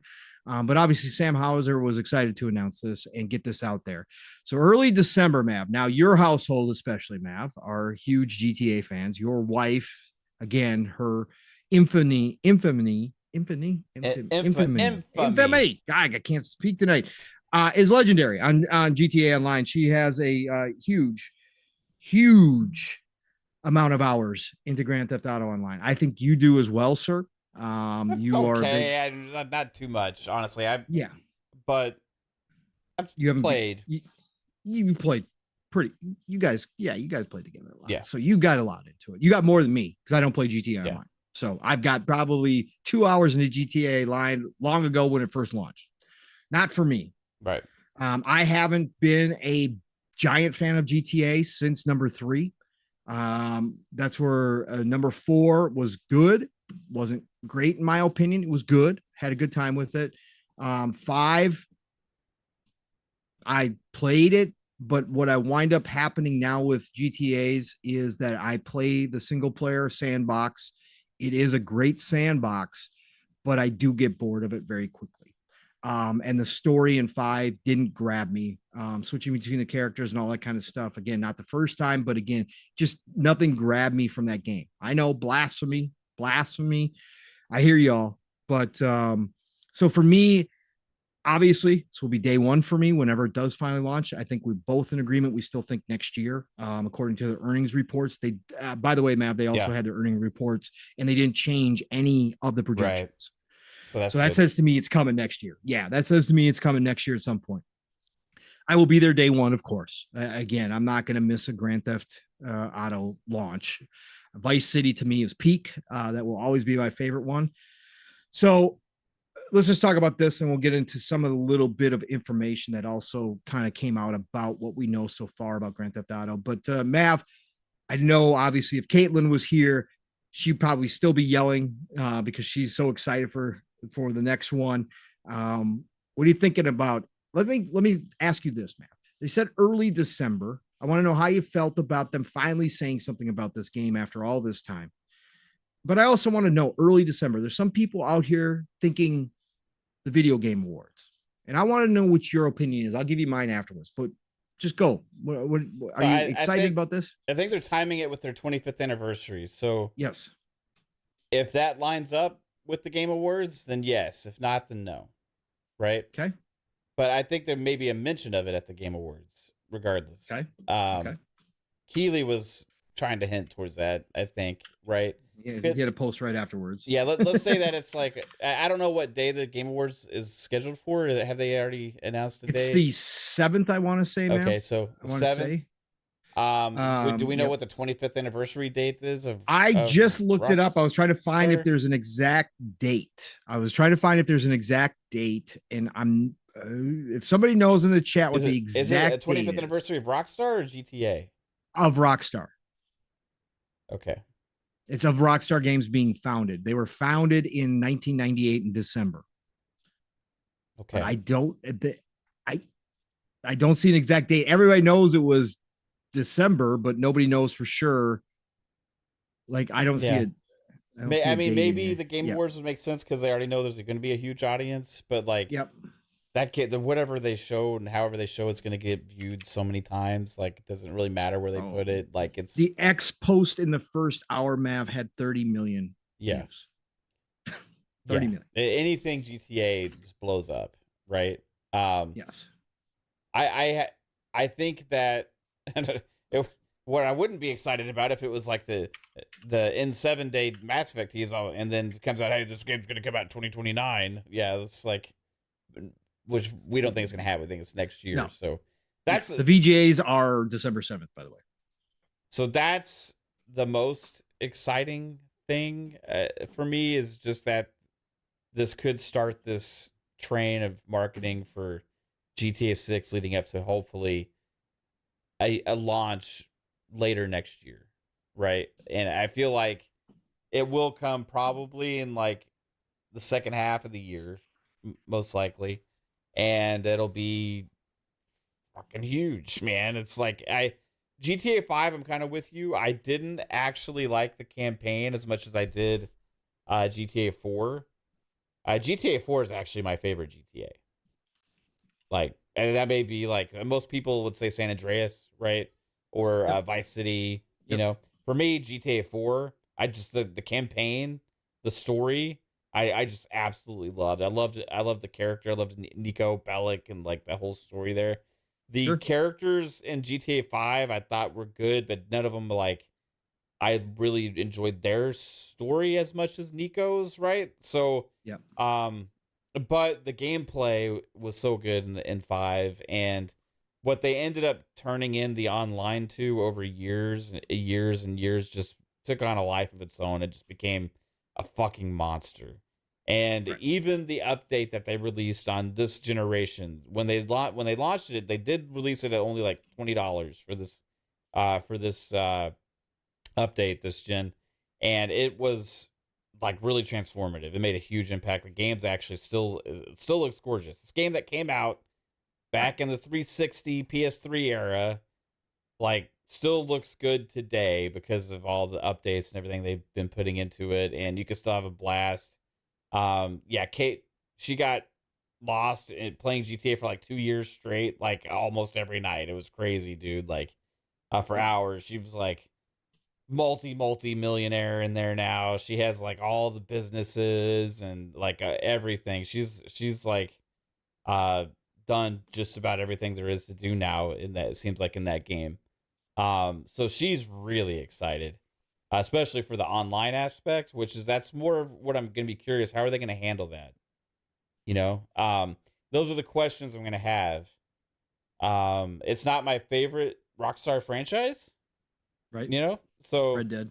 If they did a Red Dead, that would be even more exciting for me. Which there's rumors that they started on Red Dead 3 as well, right? I think that kind of had come out. So, but yeah, it's going to be a monumental time for dude. It's been way too damn long. Like, I do appreciate all the work and effort they've put into updating and keeping GTA like as a game that's worth playing still all this time, right? I mean, they have done so much. I mean, from them releasing the first person mode last generation to them keep adding all these extra stuff on the online and keep building upon it and keep building upon it. They've turned it into this massive thing. So I appreciate that. But like, I do love GTA stories, except certain ones hit better than others for me. And like, I've been really wanting to play that next big, great GTA campaign. And I have high hopes for this one. Like, can you imagine the like pressure to have just pure greatness that GTA has? Right. Like, that's why some people are saying this is like $1 billion game. I don't know if I believe that. Well, I mean, even Valhalla was $1 billion game. Like, it's going to be bigger. Well, no. I'm talking about cost. Oh, like cost to make it? Okay, yeah. Yeah. I mean, you're right about the pressure. I can't imagine the pressure on the team, especially after the leaks and everything else that has happened during this time frame as well. The pressure's got to be monumental, right? They're basically Take-Two's a massive portion of their share price is based upon Grand Theft Auto. So not only do you have just the pressure to make a sequel to a game that has now sold, Matt, the stat came out this week in the investor call, 190 million copies. 190 million copies of Grand Theft Auto have been sold of 5. You have that pressure. I know it's second all the money second to Minecraft, GTA Online, like all the stuff people do, like the shark cards, like there's like subscription service for that. Like, it's insane. It is insane, dude. Like, that game is insane. It just keeps going. So the pressure is there for just to make a great game that follows up one of the greatest games of all time for a lot of people, right? And obviously 190 million players. If it's not your greatest game of all time, it's certainly many people one of their favorite games of all time just to play. So you got that pressure, and then you got the pressure of Take-Two and the investors on your back as well. And you got to get this right. And again, even for a franchise like Grand Theft Auto, right, which is going to be automatic. I've already put out my guess that this thing pre-order wise will be 30 million plus. Okay, that's my guess. Now, Cyberpunk 2077 had 13 million between PC and console. That's also another big question. Do they launch Grand Theft Auto for the first time on PC day and date now? Do they have a PC version ready for this game? That's also going to be new. The landscape has changed so much, man, from when they first launched Grand Theft Auto 5 in the 360 generation, that you start thinking about where we're at in video games, and that Grand Theft Auto 5 has been that consistent through all of it. Sold 5 million units last quarter, man. That's more than some AAA first party titles ever sell. Like, think about that. And this is a game that is so old. It goes back to the 360 generation. Yes, they've updated, like you said, man. It looks gorgeous. I've popped it in with the updates. It's incredible what they did. But yeah, they've got all that pressure. As far as when the dates happen, or when they launch this, do they do it at the VGAs? I'm on the train of no. They don't need the VGAs. They don't need Jeff. This is so massive. Jeff needs them. Jeff would be more benefit more. He should pay Take-Two to have Grand Theft Auto 6 there at the VGAs, because the advertising revenue, if he could announce that would be showcased at the VGAs, would be through the roof as far as the number of eyes. Jeff already has built something massive, but you say that you're going to have the GTA 6, that's like something Jeff would pay them. Yeah, I think because of that would be something they would say ahead of time to drive the traffic. Like, we will show GTA 6 here. Come here, like, make sure you view all this stuff so I can get tons of money from all these sponsors that are paying per view or whatever, Yes. And I think that, so for me, I think it could certainly be there, but I think that they're going to announce it. If it's not announced prior to the VGAs, I think they announce it after the VGAs, but I think it's announced prior to the VGAs, and then they have a follow-up little thing at the VGAs as well. I think the marketing that's going to happen with GTA 6 is going to be on a scale that we've never seen for a video game before. I believe that Take-Two, I think that this video game, we don't know, because this industry is so secretive, Mav, of what they do. Like in movies, we know for blockbuster movies, we now have the information map. It's almost 1-for-1. Whatever the cost of the movie was the cost of the marketing, right? You as a movie guy nowadays know that, right? So pretty much whatever you spend on to make the movie, you're spending in marketing dollars. I think if the video game industry isn't there yet, I think GTA 6 will be that game that does that. So if they spent the $500 million on this game to make, I think they spent $500 million in marketing. I think this is going to be a campaign that we've never, ever seen before, like it before. And you say, well, why do they do that? They don't need to do that. Well, yeah, the numbers say that the more you market it, just like in movies, the even more success you will find when you launch. And like I said, I'm expecting 30 million plus. I'm almost leaning to say that they're going to have a PC version ready day one. That's how big this game is. And I know console's still their main market, obviously, but they've built a huge fan base on PC now. So I think they're ready to go. I think, Mav, I don't know where that post went with the little tidbits we got, but this goes back to the question that was phrased to us. And I wanted to get your thoughts on this, Mav. They are now going to take the single player GTA experience, and they are going to make it a games as a service. They are going to have expansions. One of the pieces of news we got, Mav, is that they are going to have other lands or cities be as DLC down the road. They're going to have additional. This is now, are we in the mode of GTA becoming a platform? Right? Are we going to see GTA 6 around for the next 15, 20 years? because they're just going to expand it, improve it, grow it out, and eventually the online and single player will be seamless at some point. What is your thoughts on that? And that goes back to the question that we got earlier. Do you think that we even see any more spin-offs from GTA at all, or are we in the mode now where they're just going to make it where you're just buying expansions? It's going to have a bunch of different expansions. Maybe those will be named cities like, back in the day, or maybe they'll just be standalone expansions, but we're going to just continue to get expansions. What do you think about that? Yeah, I don't know, man. Because like single player wise, we didn't get any expansions for GTA 5. Correct. Which is the first time, right? No DLC. Like, which is kind of strange. Like how much they would have sold. They would have sold like crazy, but they didn't really feel like they needed to. So like it would have to be like a change in philosophy on how they're building the whole game out. I feel like with kind of incorporating the online into the campaign somehow, like, and kind of merging that into one big experience. So I don't know. Like, maybe you can play the game single player and just turn on multiplayer.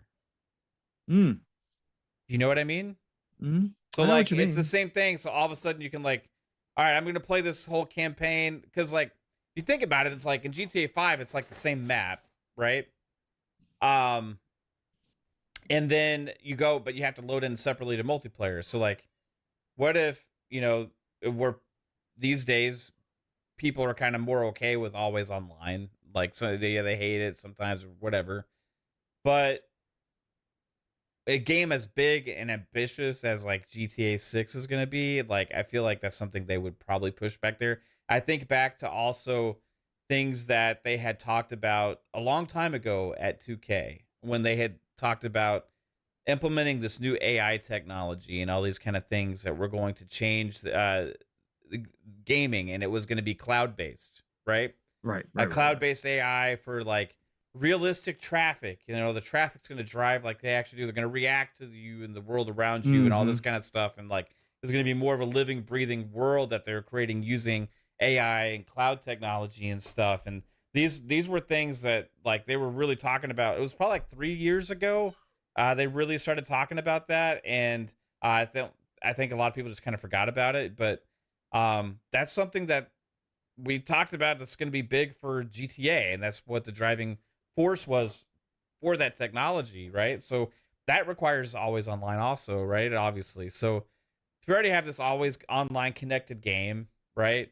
You're building out this campaign, right? What if you're able to just play through the story and stuff, and then like you can just kind of turn online on, and all of a sudden you're like get populated by real people as well, and you can kind of turn it off and on as you want to, and it's always the same world. But your character that you have has a story within it. Like, that's going to be the most interesting thing, is the protagonist, right? Like, is it going to be your own character, or are they going to have a preset character again for you? We do know that it is a preset. Okay. Right. They're going to have a male and a female protagonist for the first time. They're going to have both. And it's based on Bonnie and Clyde. So, and it's going to be a female Latina protagonist. So you're going to have both of them. And now, again, we haven't heard if you're going to switch between them or if you're going to have the ability to fly or whatever, but it is a set story. So if you end up switching to online, you would pretty much be switching characters also. Which is pretty much the same way it is now, except like you just have to load into the whole online. It's a whole separate experience. Like, correct. What if you just kind of like flip the switch and just like all of a sudden your online character and online, and then you switch back and like story made. You don't have to like load in or change worlds and all this kind of stuff. I don't know how it would work. It would take somebody that knows actually more about game development to be able to figure out if that's possible. But like, I'm trying to think of the reason I'm going that direction though is to think about the expansion side, because all of the effort and everything they pretty much have put into GTA 5 post-launch, except for when they finally got out Heist, right? I remember that wasn't originally there, and then they finally got out the first-person mode and stuff like that. The next on the Xbox One and PS4 generation, and that big update. Like there was a lot of things there, but like all the main content that was supported for forever with GTA 5 has been online, right? all the extra content, all these other things. So with store, like these expansions are talking about potentially story-based expansions, right? Like it's gonna be interesting because that's not going to be their ongoing service moneymaker as much. So I don't know. Unless it's all somehow, and they leave it up to Rockstar, right? If a company's going to push what we understand as games as a service, right, or as interconnectivity, or as a platform, Rockstar is going to be one of those developers that will potentially change how we think about things, right? They push bars forward in gaming, right? Their attention to detail in games are second to none already. That's why you can go fire up Red Dead 2 at 30 frames on an Xbox One and still be amazed, like an OG Xbox VCR One, right? You can still be amazed at what they pulled off. That's what Rockstar does. That's why I'm curious about this. Now, Fuzzy, shout out to Fuzzy again. I've mentioned a couple of times, but Fuzzy's awesome for this stuff. He reads the tea leaves all the time. He comes up with some pretty wild speculation. And he was on this last year that he thought that GTA 6 could be the first game that really pushed a version of NFTs. Like we went through that whole where, NFTs fell apart now, but everybody hated NFTs. Nobody wanted to see NFTs in gaming. We heard a bunch of different developers and publishers trying to start to push NFTs. We heard that Square Enix was going to do a whole NFT push, and everybody was like, are you kidding me? This is nonsense. But to Fuzzy's point, and his idea was that Rockstar would sell actual property in GTA Online.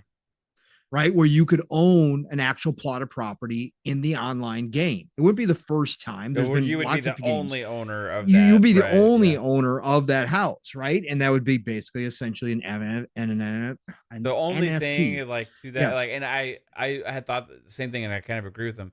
It's like the amount of people that play it. Like, how could you actually have that big of a space? That's the question, right? How much can you fit in there? Now they have confirmed that this is the world is larger than GTA 5.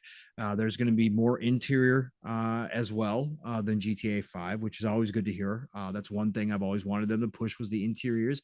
I'd love to eventually get to the point where GTA can go into every single building. That would be freaking amazing.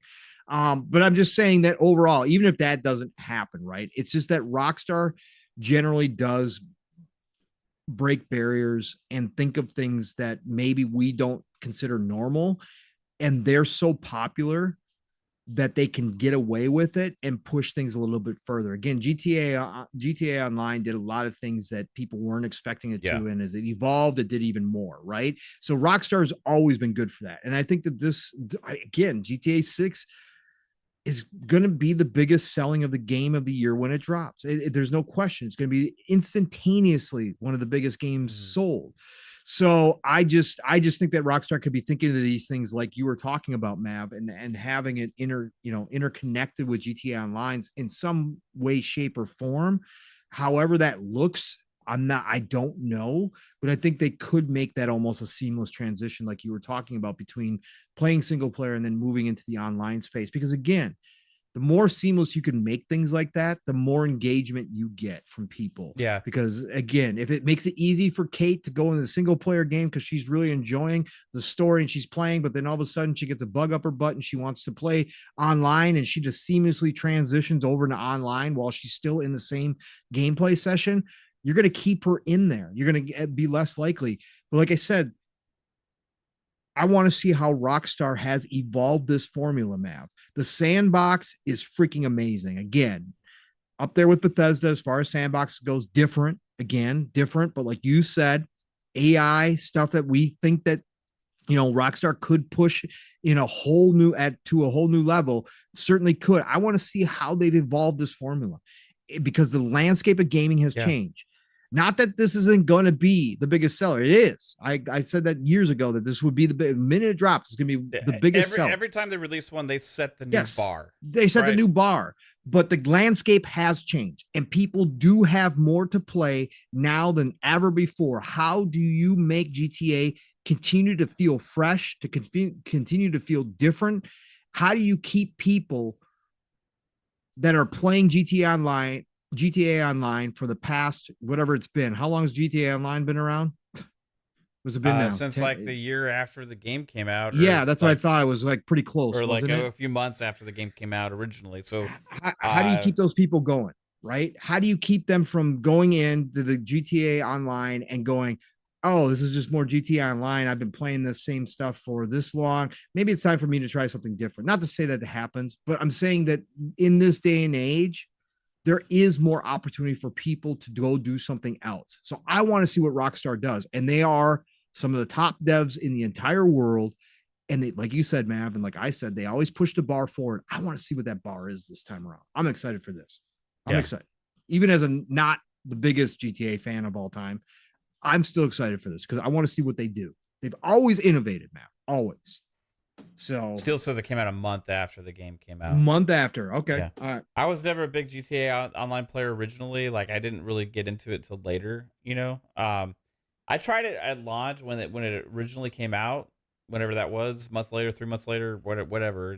Chat saying a month later. So and I was just like, okay, I just loaded in and I just get killed by somebody and I just don't want to do that. So, and I think they evolved it over time and made it way better. And eventually, I think it was a couple of years ago, I really started playing it more.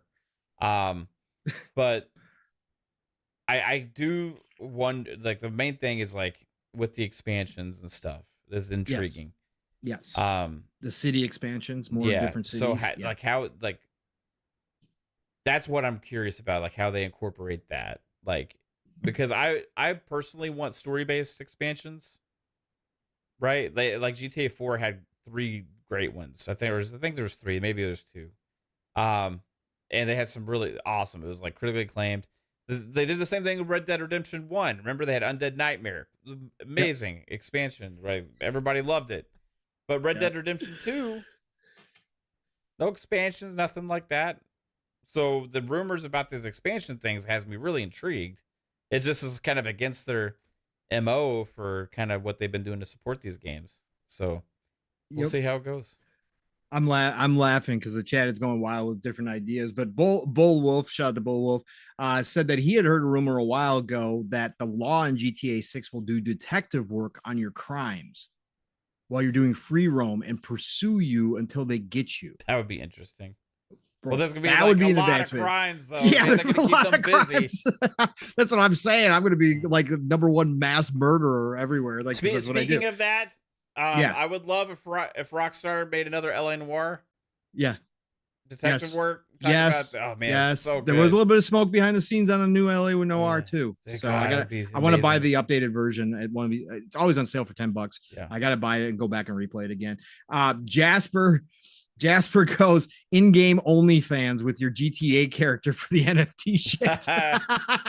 In-game OnlyFans. Wow. Yes. Can you imagine? Next level stuff. There's gonna be a whole other website dedicated to that shit. Yep. It's Sappho. Shout out to you, Sappho, for joining us tonight as well as always. I better be able to buy meth in GTA 6. It makes no sense to have a game with stuff you can't use. Full-fledged is go all in on everything this time. Like they try to make it as close to real life as possible. I can see Rockstar trying again, pushing the bar. I'm just happy, especially now that we finally got word that it's happening. Again, this has been rumored for so long. It's unbelievable. This game has been, GTA 5 has been around for so damn long. It boggles my mind, man. It still boggles my mind how big that game is. 190 million sold, bro. It's second behind Minecraft at 300 million. Like 190 million. And obviously that's copies to the same people, obviously, generation after generation. But it's still insane to think that a game has sold that. Just printing money for Rockstar this entire time. With GTA Online 2 as well. All right. So GTA 6, excited. Chat, I know you are. Again, the discussions in there, obviously, everybody's had GTA touch their gaming at some point. Whether you fell off like me a little bit or whether you continue to play every single one for hundreds, thousands of hours, GTA is, again, one of the Mount Rushmore's franchises. There's no doubt about it. It changed everything. I was actually going to pull out my my PS1 GTA London. I go all the way back to when it was top down before it was anything, right? So it was still a cool game back then because you could still do stuff that we didn't see back then that you could do in game. But how that's evolved is absolutely insane. How far it's come to this point. But yeah, gonna be massive, man. Gonna be massive. All right, Mav. Where should we go next? You got any topics you want to hit here? We've been going for 2.5 hours already, just plugging along, man. Yeah. I mean, we do have a couple big ones still to kind of cover a little bit. So we got the AI, we got the Modern Warfare 3 news that dropped right before we went on. We could touch on the I definitely want to talk about COD. But yeah, let's interesting stuff. Let's touch about talk about. Whoa. Oh, you want to touch something? Let's touch tips. Let's go. Let's touch about Pong. Yeah, let's talk about the or Matt Booty's interview. We got that too. Fuck, there's so much to talk about. Yeah, I know there's so much to talk about. Yeah. Okay, I mean, I so kind of went on and ranted about the whole AI stuff. I caught part of it on FSB. I'm just curious what your thoughts are, I guess, about the whole overreaction on Monday on a slow news day when so many people proclaimed that they're never going to play a game that In-World has worked on, or that there's artificial intelligence dialogue or whatever in the game and stuff like that. Like, what's just your overall thoughts on that? All right. We talked about AI way back, man. I don't remember if you remember. We had a show where I brought it up and said we should talk about this because AI is going to be a thing sooner than later in video games. And we had a whole conversation on that. It was just this year. It was actually the beginning of the year or springtime. What if we find out GTA 6 used some AI dialogue systems in it? Bro. There's people that's never going to play a game with AI in it. AI is already being used in video games, folks. Sorry to say, it's already being used. Okay. Machine learning is a part of AI, whether you like it or not. Okay. Now, as somebody who obviously has concerns, who has watched enough sci-fi in his life, who does believe that humanity makes very large mistakes, again, as I pointed out in our Xbox Live party, as I pointed out in some DMs, humanity created weapons of mass destruction that can literally obliterate the entire Earth. Humanity will do things even when it's not a good idea, and they don't generally stop themselves from doing that. Now, whether we ever wind up in a dystopian Terminator future or not, that's to be debated, and that's something that maybe we'll find out in my lifetime. Maybe that's further down the road. AI is not going to stop being created. It's not going to stop evolving. It's not going to stop being used.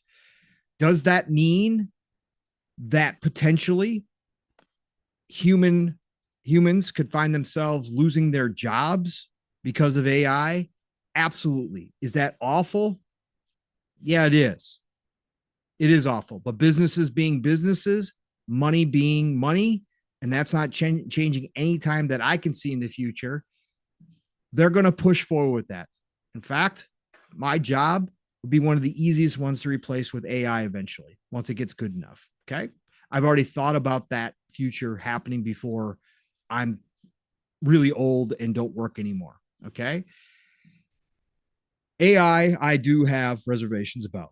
However, when it comes to the video games, this virtual signaling about the potential loss of developer jobs because AI is implemented, I think is a whole lot of bullshit. Okay. It is a whole lot of virtual signaling because AI is, like I said, already being used, and you've said nothing. This week, for anybody who doesn't know why this uproar was caused, if you don't pay attention like we do, Microsoft announced a partnership with a company called In-World, and they specialize in AI stuff for games, right? They specialize in using AI developing tools for developers to create possibly use. Stuff, correct. Right. AI now, or Microsoft announced this partnership with this company, and some people just fell out of their chairs and couldn't believe that this partnership would be announced during a week when we heard about more layoffs in a year in which there's been a lot of layoffs. Again, progress will always push forward, whether you like it or not, whether it harms people or not. Progress is going to push forward. They're not going to stop it. And the fact that there's a bunch of people working in a tech industry in an industry that has been developing and moving forward for decades, and in fact, making some jobs obsolete within that tech industry because of how far things have pushed forward, is kind of ridiculous to me. When you already have companies, there was articles about Insomniac using AI in Spider-Man. Yeah. Why didn't we hear an uproar then? Because it's Microsoft? Is that why? Because it's one of the world's biggest companies? Now you care? Or now you want to say something like, and again, shout out to Alana. I like Alana. I've listened to her for a long time. Obviously, she's been around in this industry for a very long time in different forms and fashions. I like Alana. But my God, to come out and make ridiculous statements like, I will never play a game that this company has been involved in. How are you ever going to freaking know, first of all, number one? Number two, then are you just going to quit the industry, or are you going to quit this hobby? Because the eventuality is that everybody's going to be using AI in some form or fashion for game making. Eventually, even indie devs, single devs will probably be some of the first that start using AI heavily to help them out in their workloads when they're a single dev in their basement trying to make their first game, and AI can offload some of the heavy lifting. Are you just going to stop playing games altogether then? When your own company that you are employed by in PlayStation also made an investment in AI this year as well, which was just announced a couple of weeks ago. But because that AI is supposedly only going to be used for like the servers and that kind of stuff. But there's other articles where PlayStation made heavy investments into AI for their gaming specifically as well. You're going to stop working for your company because they're going to use AI when Sony Santa Monica comes along and says, oh, by the way, this next God of War, we're going to implement this new narrative quest AI that kind of expands how we make our quests, or expands how the quests evolve during the game. You're just going to up and quit your job at that point and say, oh, that's too far. It's too far. I can't do this anymore. If you do, I'll give you credit for obviously standing up for your principles. But the fact is, there's parts of your company already using it. So don't be a hypocrite. Don't make ridiculous statements out of the blue. Again, if you want to have a serious discussion about some safety nets put in place, the SAG-AFTRA strike that just ended, a part of that strike was because of what AI potentially can do, right? The actors wanted protections from AI taking their voice and using it without their authorization for free by the studios. And now, are the studios sleazeballs, the studios higher ups absolutely 100% planning on doing that? Absolutely. Of course they were. Of course they were. Do I think we need to have serious discussions about how AI is implemented and where it's used and how it's used and how people are going to be compensated if, again, you're going to use an actor's voice and have AI put in dialogue that they never recorded? Of course I do. We can have those serious discussions. Do I think the devs in the gaming industry absolutely need to start thinking about this stuff and potentially unionizing now that Microsoft has kind of opened that door as being one of the world's largest companies that have said we're not going to stop or prohibit our game devs and studios from becoming unionized during this whole ABK process? Absolutely. That's your right. And if you feel you need that protection, 1000% go do that. Start getting these contracts written properly. We can have those discussions. But to come out here because Microsoft announces, and again, make no mistake about it, it's because Microsoft announced it. A lot of it. You're going to flip a lid and say you're never going to play any games. This is the worst ever. Here goes Microsoft again, destroying the gaming industry. There's going to be no jobs for anybody out here. Yeah, that's a dystopian future. We could also have a conversation about that. AI gets so good that humans really aren't needed for a whole lot of damn things. But we're not there. We're not close. And they're not going to stop doing this. They're not going to stop pushing forward in tech and AI just because you all throw up your hands and say this is the worst thing ever in the world. They're not going to. That's not how progress has happened. And again, you have humans who created weapons that can destroy the entire world. and kill off all other human beings. If you think they're going to stop now because AI, no, they're not going to stop. They're going to continue to push forward. So I think this is much to do about nothing. I think a lot of it has to do, Mav, because Microsoft is the one who announced this partnership. That a lot of people were screaming foul at this point. And I think again, there are discussions to be had, legitimate discussions to be had. That always happens with every technology as it develops. But yes, yes. But if your principles are that AI is a step too far and you're never going to touch a game that is made with any AI involved, you might as well go find a new hobby. Might as well go find a new hobby. And then I would ask you if you've had those same principle stances about other things in the world. Right. You probably already have, by the way, so you better get to it. Like, I talked about this in FSP, but like these developers have been building tools to offload their work for a long time now. That's essentially the same thing. Like, correct. Like they talked about it with the making of Starfield, right? Instead of hiring 100,000 playtesters, they have bots that run through and playtest all these things to find bugs, right? Sure, you could just completely go and hire tons and tons of more people. So you could make an argument, oh, they had to hire less playtesters because they have bots running through the game. Sure, right? Okay, procedural generation. Sure, you could make 1 million different planets by hiring 1 million different employees to make this ambitious game. But it's unrealistic because it's not really feasibly possible for them to afford it or take the time to do that. So guess what? You invent tools to help you make the game. But guess what's also been happening over the last decade? These studios that make these big, huge, ambitious games that are still using technology to help offload and create these damn games have been growing in size because they need more developers. The amount of people that are working on games today, even though technology has advanced, is exponentially larger than they've ever been before. You have studios that used to be like 80 developers to make a huge AAA game, now has like 600, right? And then that's on not even including the contract workers that they all bring in to do all these other things. And then you have all the voice acting talent, and you have all these other things and all these other things. No wonder it takes 10 damn years for these companies to make a damn game these days, right? And the amount of employees and all these things, it just keeps needing more. They keep needing more. They keep needing hiring more. They got to keep doing this.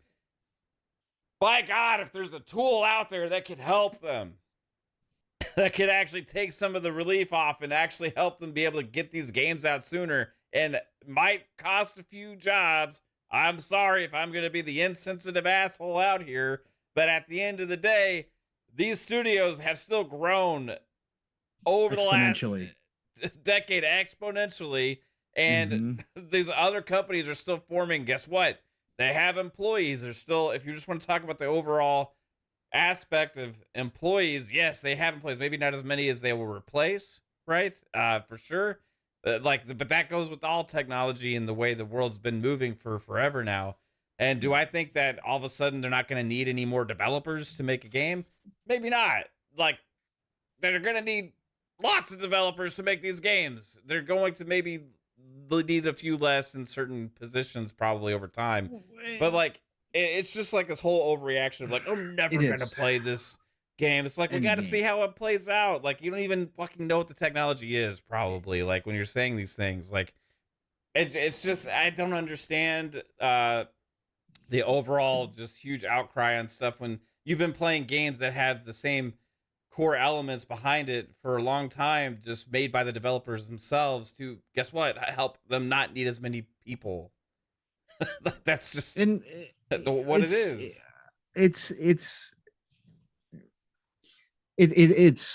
It's crazy, Mav, because AI someday could help me make a video game, right? Exactly. I don't have the resources to go put together a studio, Mav.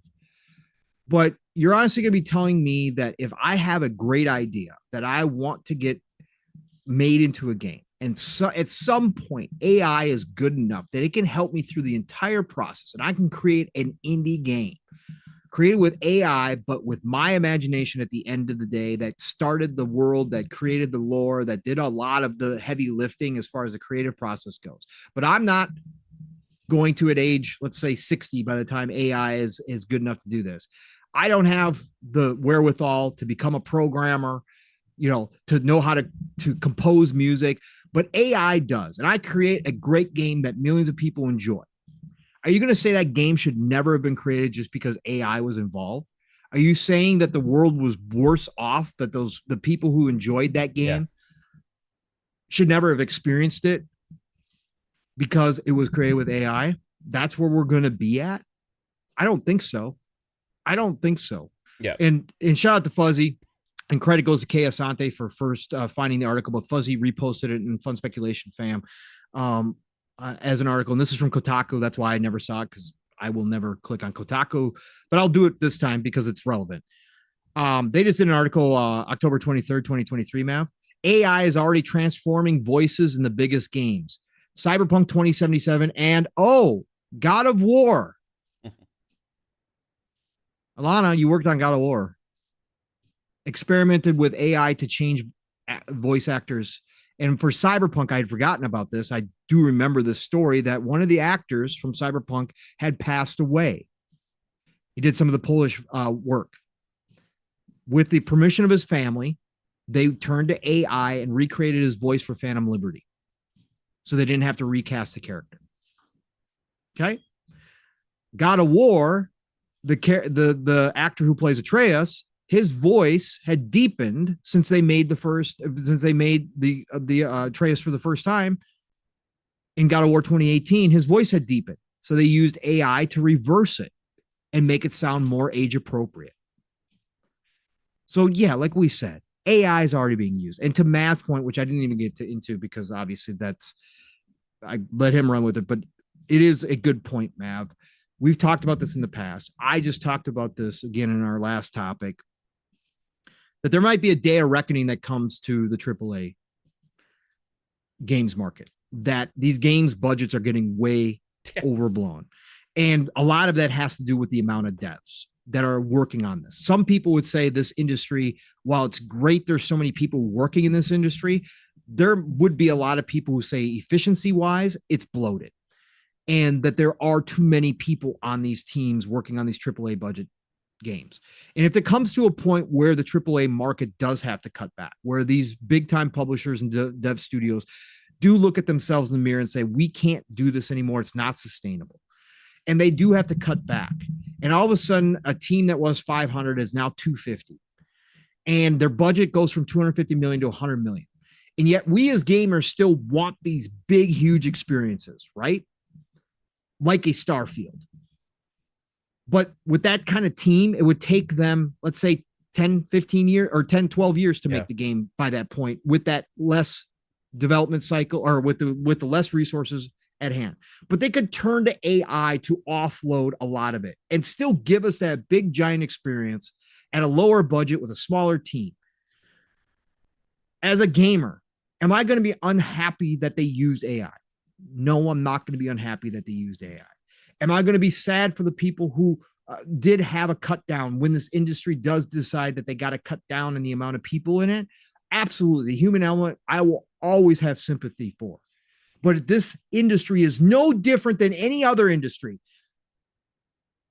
All these people outcrying this, I want to see your posts back in the day when car manufacturers started switching over to robotics. Of course, social media didn't exist back then. But when car manufacturers started switching over to robotics, again, there was newspaper articles written. There was articles written about the loss of jobs from car manufacturers who started switching to AI and robotics. Right? This industry is not unique. Every human being that's listening to us right now potentially works at a job that eventually could be lost due to automation. There are very few jobs that can't be automated at some point, whether it's now or whether it's 10 years from now. So yes, we are all at risk of this. And like I said, that's a bigger discussion to have. Should we have limitations? Should that ever be a thing?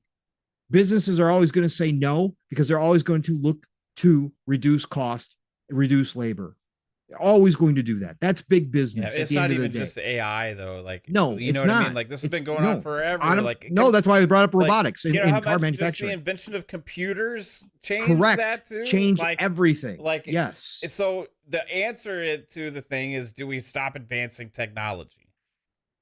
Right. Yes. Because that's really been the whole problem in the first place. The more advanced and efficient things get and easier they get, the less people you need to do these things. So really, in order to fix this problem, humanity has to say, no more, we're going to stay status quo forever now. It's not realistic. But could that be amazing? Could it be amazing if we went to the way it was before the Industrial Revolution? It could be. But I don't know. I personally am okay with the technology, and I like when new things come out. I like seeing technology advance. I like seeing things like that happen. So for me personally, I like the improvement of video games. I like to see the ambition and the scope of these games keep getting bigger and more impressive in all of these different aspects. And really, to make a lot of those things possible, sometimes you need new technologies.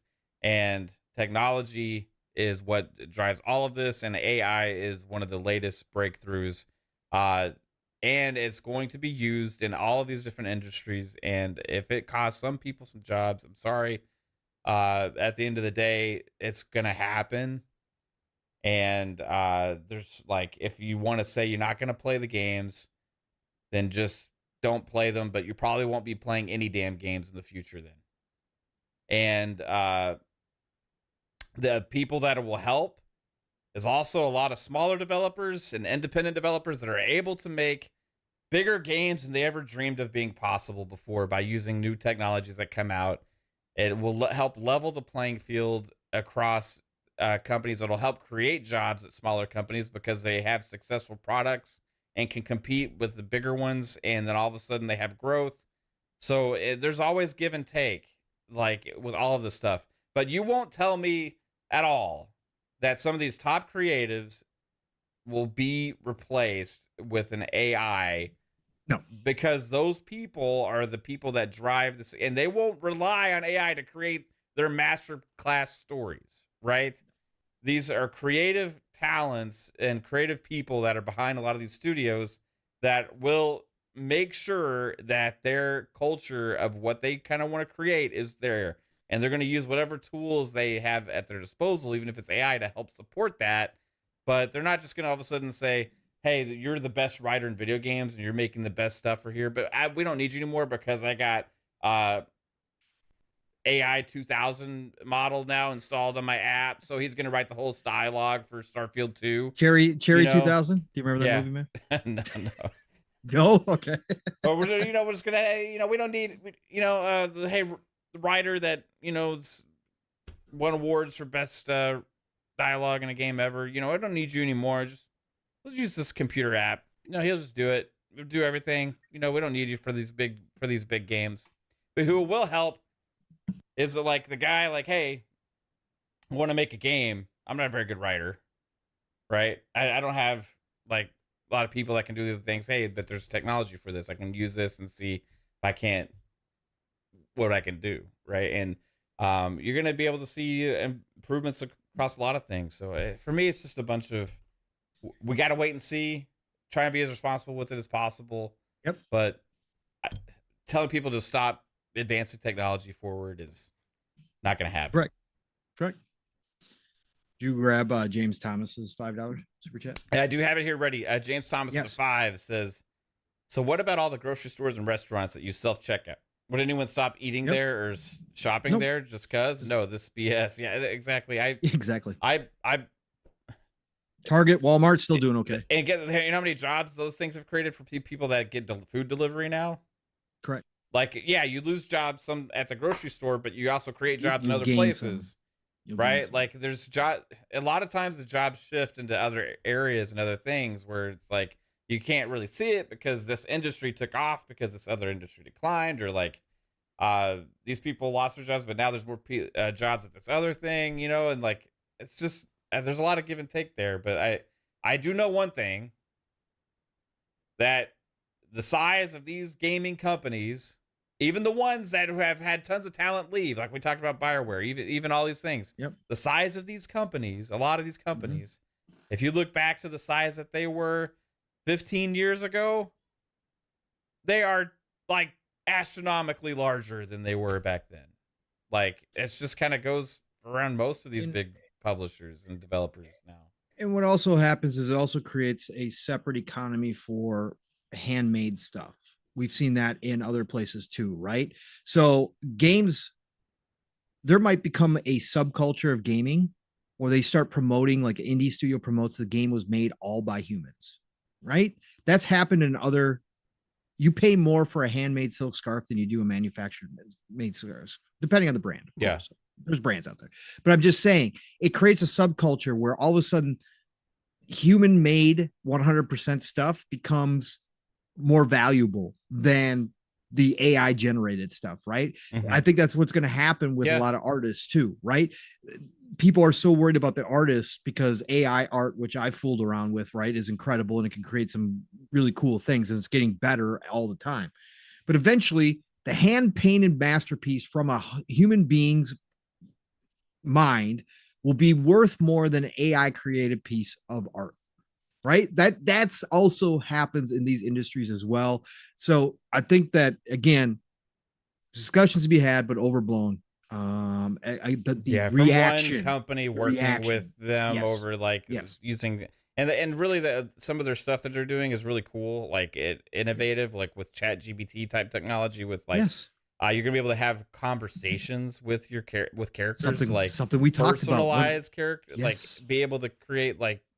And then the other aspect of this is like you're going to potentially see some of these big games that are already massive potentially have even become bigger and be more engaging and stuff. So there's a lot of potential with this, right? Can you imagine, like I brought up a long time ago, Mav, can you imagine the next Elder Scrolls or the one after that in which your actions actually have the AI react realistically? Right. And the world is ever changing based upon your actions in the world, not just kind of pre-programmed stuff, but an unlimited amount of dynamic, unlimited amount of possibilities of how people react to you, how they talk to you, how kingdoms form, how kingdoms die because of your act. Think about that. Like there is no real ending to the story. The story could end in a billion different possibilities due to the AI. And you get your own one that's so unique because it's the same as you being unique as a human being. We could get that point with AI, with ChatGPT, where that starts getting programmed in, where it's all dynamic. The whole entire game's dynamic. The base of the world is set up, but then you are dictating in real time what is going on in that world by your actions. That would be insane. And if you actually compound that and think about what they could do in the multiplayer space as well, it's like insane. Correct. Bots becoming more human-like. Bold Alpha Wolfpack hit us earlier with the $10 as well. Thank you, Bold Alpha, too, as well. Remember Hidden Figures, when they brought the supercomputer in to do the same math, or on moon landing, the mathematicians learned how to fix the software. Game devs will do the same to learn the AI. Jobs will transform.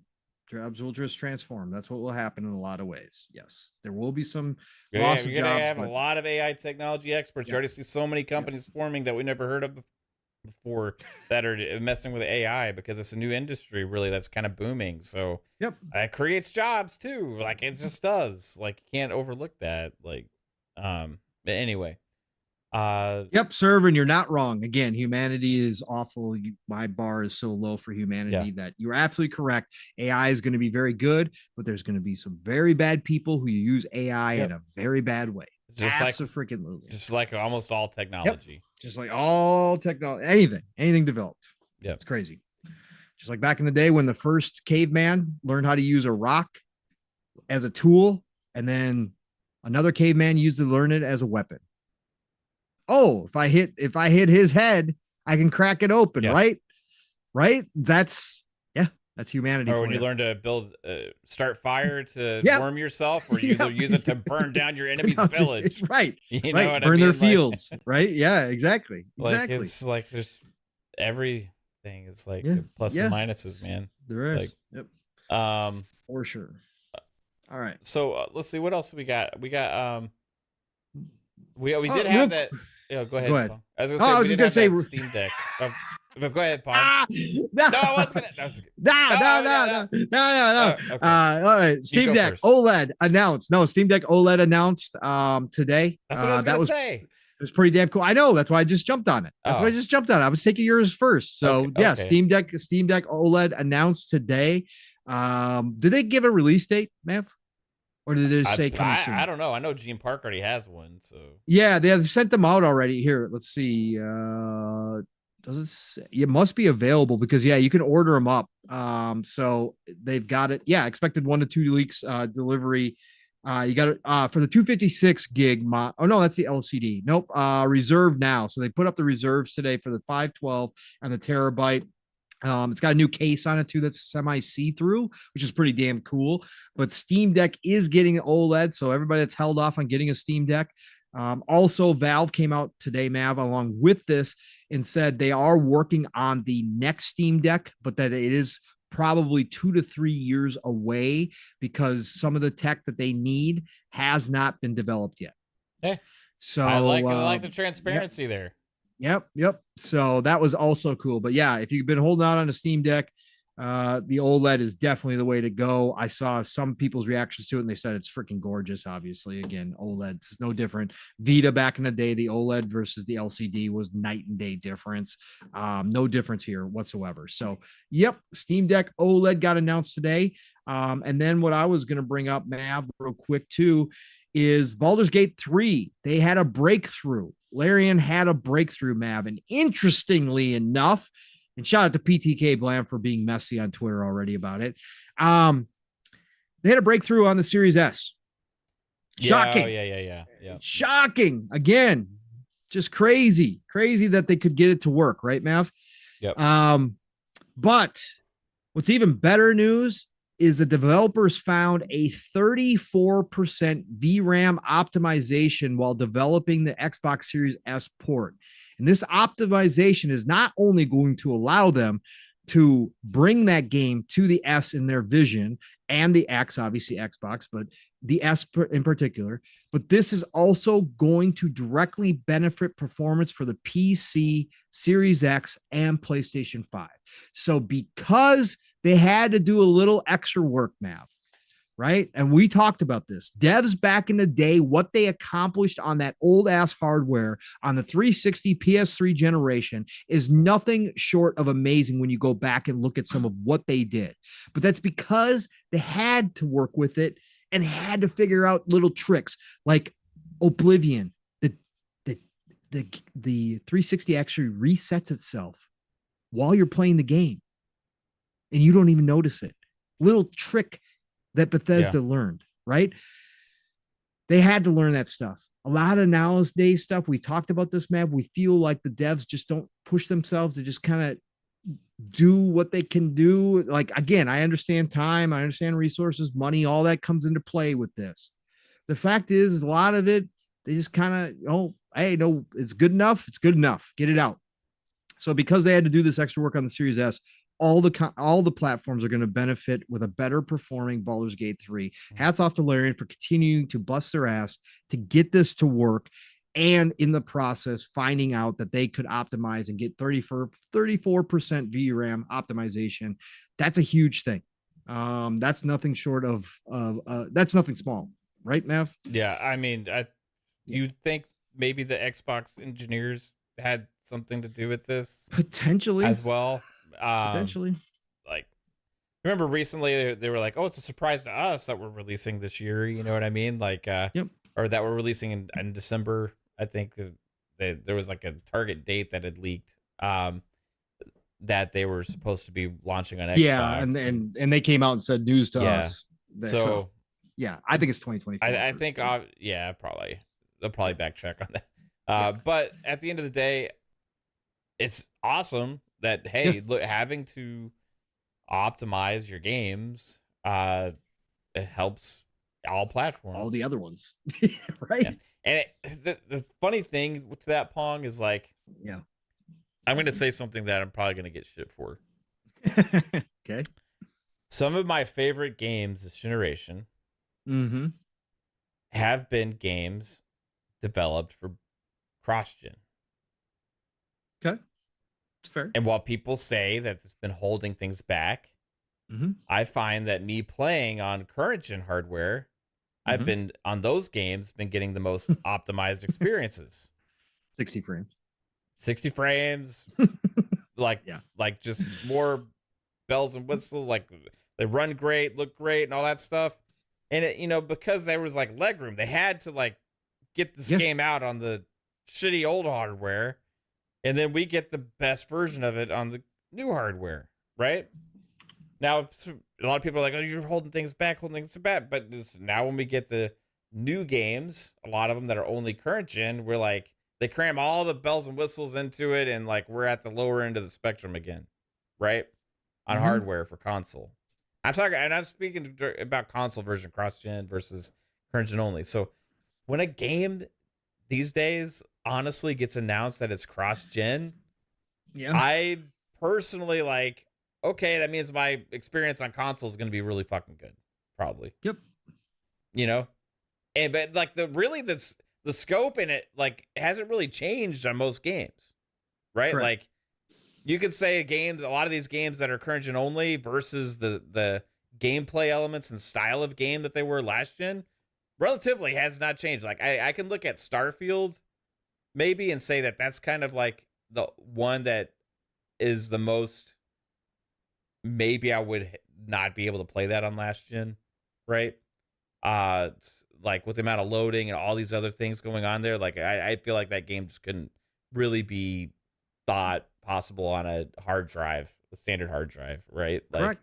I know PC players probably play it with that. I don't know, but like, for me, like, really the scale, we always talked about this in the past, gameplay styles and mechanics of stuff that sometimes wasn't scalable, right? Technology behind all that, but graphics always were, and optimization for that. And we've been getting some unoptimized buggy messes and stuff. So like, sometimes developing for lesser hardware creates better experience for people with better hardware. Has benefits.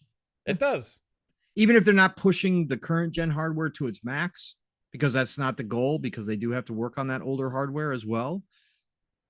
Your point about it being better optimized because they're forced to work within lesser boundaries, and then they get to the current gen stuff and it's like, oh god, we're getting a more optimized experience. Correct. What I mean? We're overall shout out to Avalanche Software from WB, who just got Hogwarts onto the Switch, and it doesn't look half bad. But that was also originally intended as a cross-gen game. Now we got the current gen first, while they still worked on the old gen, but look how great Hogwarts ran on current gen, Mav. One of the games earlier this year that actually came out in a really good spot. Optimized, performed well, gorgeous, details through the roof on all of the different environments. Just an absolutely polished game. And maybe you're right, man. Maybe it's because they were working on the PS4, Xbox One versions and the Switch version behind the scenes, and they had to optimize the hell out of it to even start on those older gen consoles, right? Yeah. It's certainly possible. So you're not wrong, man. I mean, even if it's controversial, because we like games that push hardware to its max, right? Not when they run like ass, though. Like, correct. Exactly. No, your point's well taken. Of course. So, of course. I don't know. Yep. I feel like a lot of things in gaming has really kind of stayed the same. It's just like better. For example, Jedi Survivor. Laura, I was talking about on console, sir, not on PC. PC is a different beast because everybody's got different hardware on PC. Yeah. So exactly. I was talking about consoles. Jedi Survivor. Yes. Most overrated thing this generation, by far. Like, Terror Bear, what bugs? When I played Hogwarts on my Series X, I didn't have any bugs. I don't remember any massive bugs. Now, again, I'm the guy who doesn't care about bugs, but I don't remember any. Mav, do you remember any bugs on your Series console in Hogwarts? Not really. Maybe there was some like walking through walls and stuff like that, but nothing major. Well, that stuff's always been in video games. I'll be right back. Yeah, no problem. But yeah, maybe Mav's onto something. But yeah, I don't personally remember. I remember Hogwarts being one of the most polished experiences that I had early in the year for the games. So again, maybe it's just me and my Magic Series X again. I don't know, but I didn't have many bugs at all. Yeah, in 3-bit, I didn't have many bugs in Cyberpunk, so that was a different experience from a lot of people too. But again, I don't deny that there were bugs. If people had buggy experiences on Hogwarts, I just don't remember that being a thing in the community that was talked about. I just remember everybody absolutely saying that Hogwarts was playing very well on their PS5 and their Series X. Maybe I was just wrong. But yeah, PC is always a different beast when it comes to that stuff. All right. Well, Mav's gone. I know we're gonna talk some Modern Warfare 3 because there's some interesting nuggets that came out late today, kind of breaking. I did want to make mention. We were talking about people losing their jobs, and there's been a lot of upheaval in this industry this year. As good as the gaming itself has been, a lot of companies have been downsizing. We all know that the layoffs, unfortunately, have been real across the board. And it hasn't just affected one and nobody else, but it's definitely affected a lot of companies. And obviously, one of those companies for management decisions is going through a massive problem right now. And they're downsizing big time. And of course, that is Embracer Group. And you guys all know, if you guys have been listening to this show or any of our shows for a while now, you know, when Embracer Groups first started buying up IP and devs, and Lars Wingefors, who is the CEO of Embracer Group, I was a big proponent. I'm not going to sit here and try to say I wasn't. I was a big proponent. Lars' idea, I thought was a really good one, and it came from a really good place. At the end of the day, with what he was trying to do, of course, he was trying to build a business. You know, he's a businessman, but the fact is that he had appreciation for older IP, AA IP, especially some games that had been long forgotten. He wanted to bring back. And he was trying to bring together a conglomerate of a lot of AA and some AAA like Gearbox devs and studios. And I really thought he had a great idea. A lot of people threw up red flags. Shout out to all those people who did throw up the red flags and said they're growing way too fast. This can't be real. Where's Lars getting this money from? And those people were correct. Lars, it turns out, was building an entire company based on a handshake deal, a verbal agreement with the Saudi Arabian games group. Savvy is their games group, and a promise for a $2 billion investment. He built Embracer Group mainly upon that. He had gotten money elsewhere. He had gotten a couple fundings from Savvy as well prior to that, but they were supposed to give him $2 billion. And he built the entire company based upon that. Had I known that from the beginning, obviously I would have raised red flags. You don't do business that way. In probably the past 40, 50 years, you can't take verbal or handshake deals, especially of $2 billion. So anyways, everybody knows that story by now. So Embracer Group is now falling apart. It has come crashing down. And we got news this week, Mav, that one of my most hyped returns of games from Embracer Group was happening. This is one of the ones I was like, thank you, Lars. Thank you for doing this. He got back together, Free Radical, which is an old dev studio. And a lot of the original members joined to reform Free Radical. Now, of course, they had a bunch of new people as well, but they were rebuilding Free Radical. And Free Radical created an IP called Time Splitters.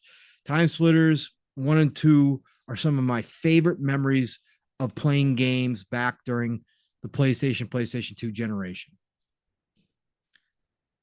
Hundreds of hours with my buddies playing split screen co-op multiplayer. Not even, there's some co-op, but mostly multiplayer. I was so excited for this, man. Well, we got news this week that Time Splitters developer Free Radical Design is a threat being closed by owner Embracer Group just 2 years after it was reestablished. They already had some layoffs. Word is on the street that the studio will just be closed. obviously that means Time Splitters, which they were working on, rebooting Time Splitters, is obviously not going to happen. So again, just another indicator. Obviously, Embracers they're in trouble because of the decisions made by Lars and his team.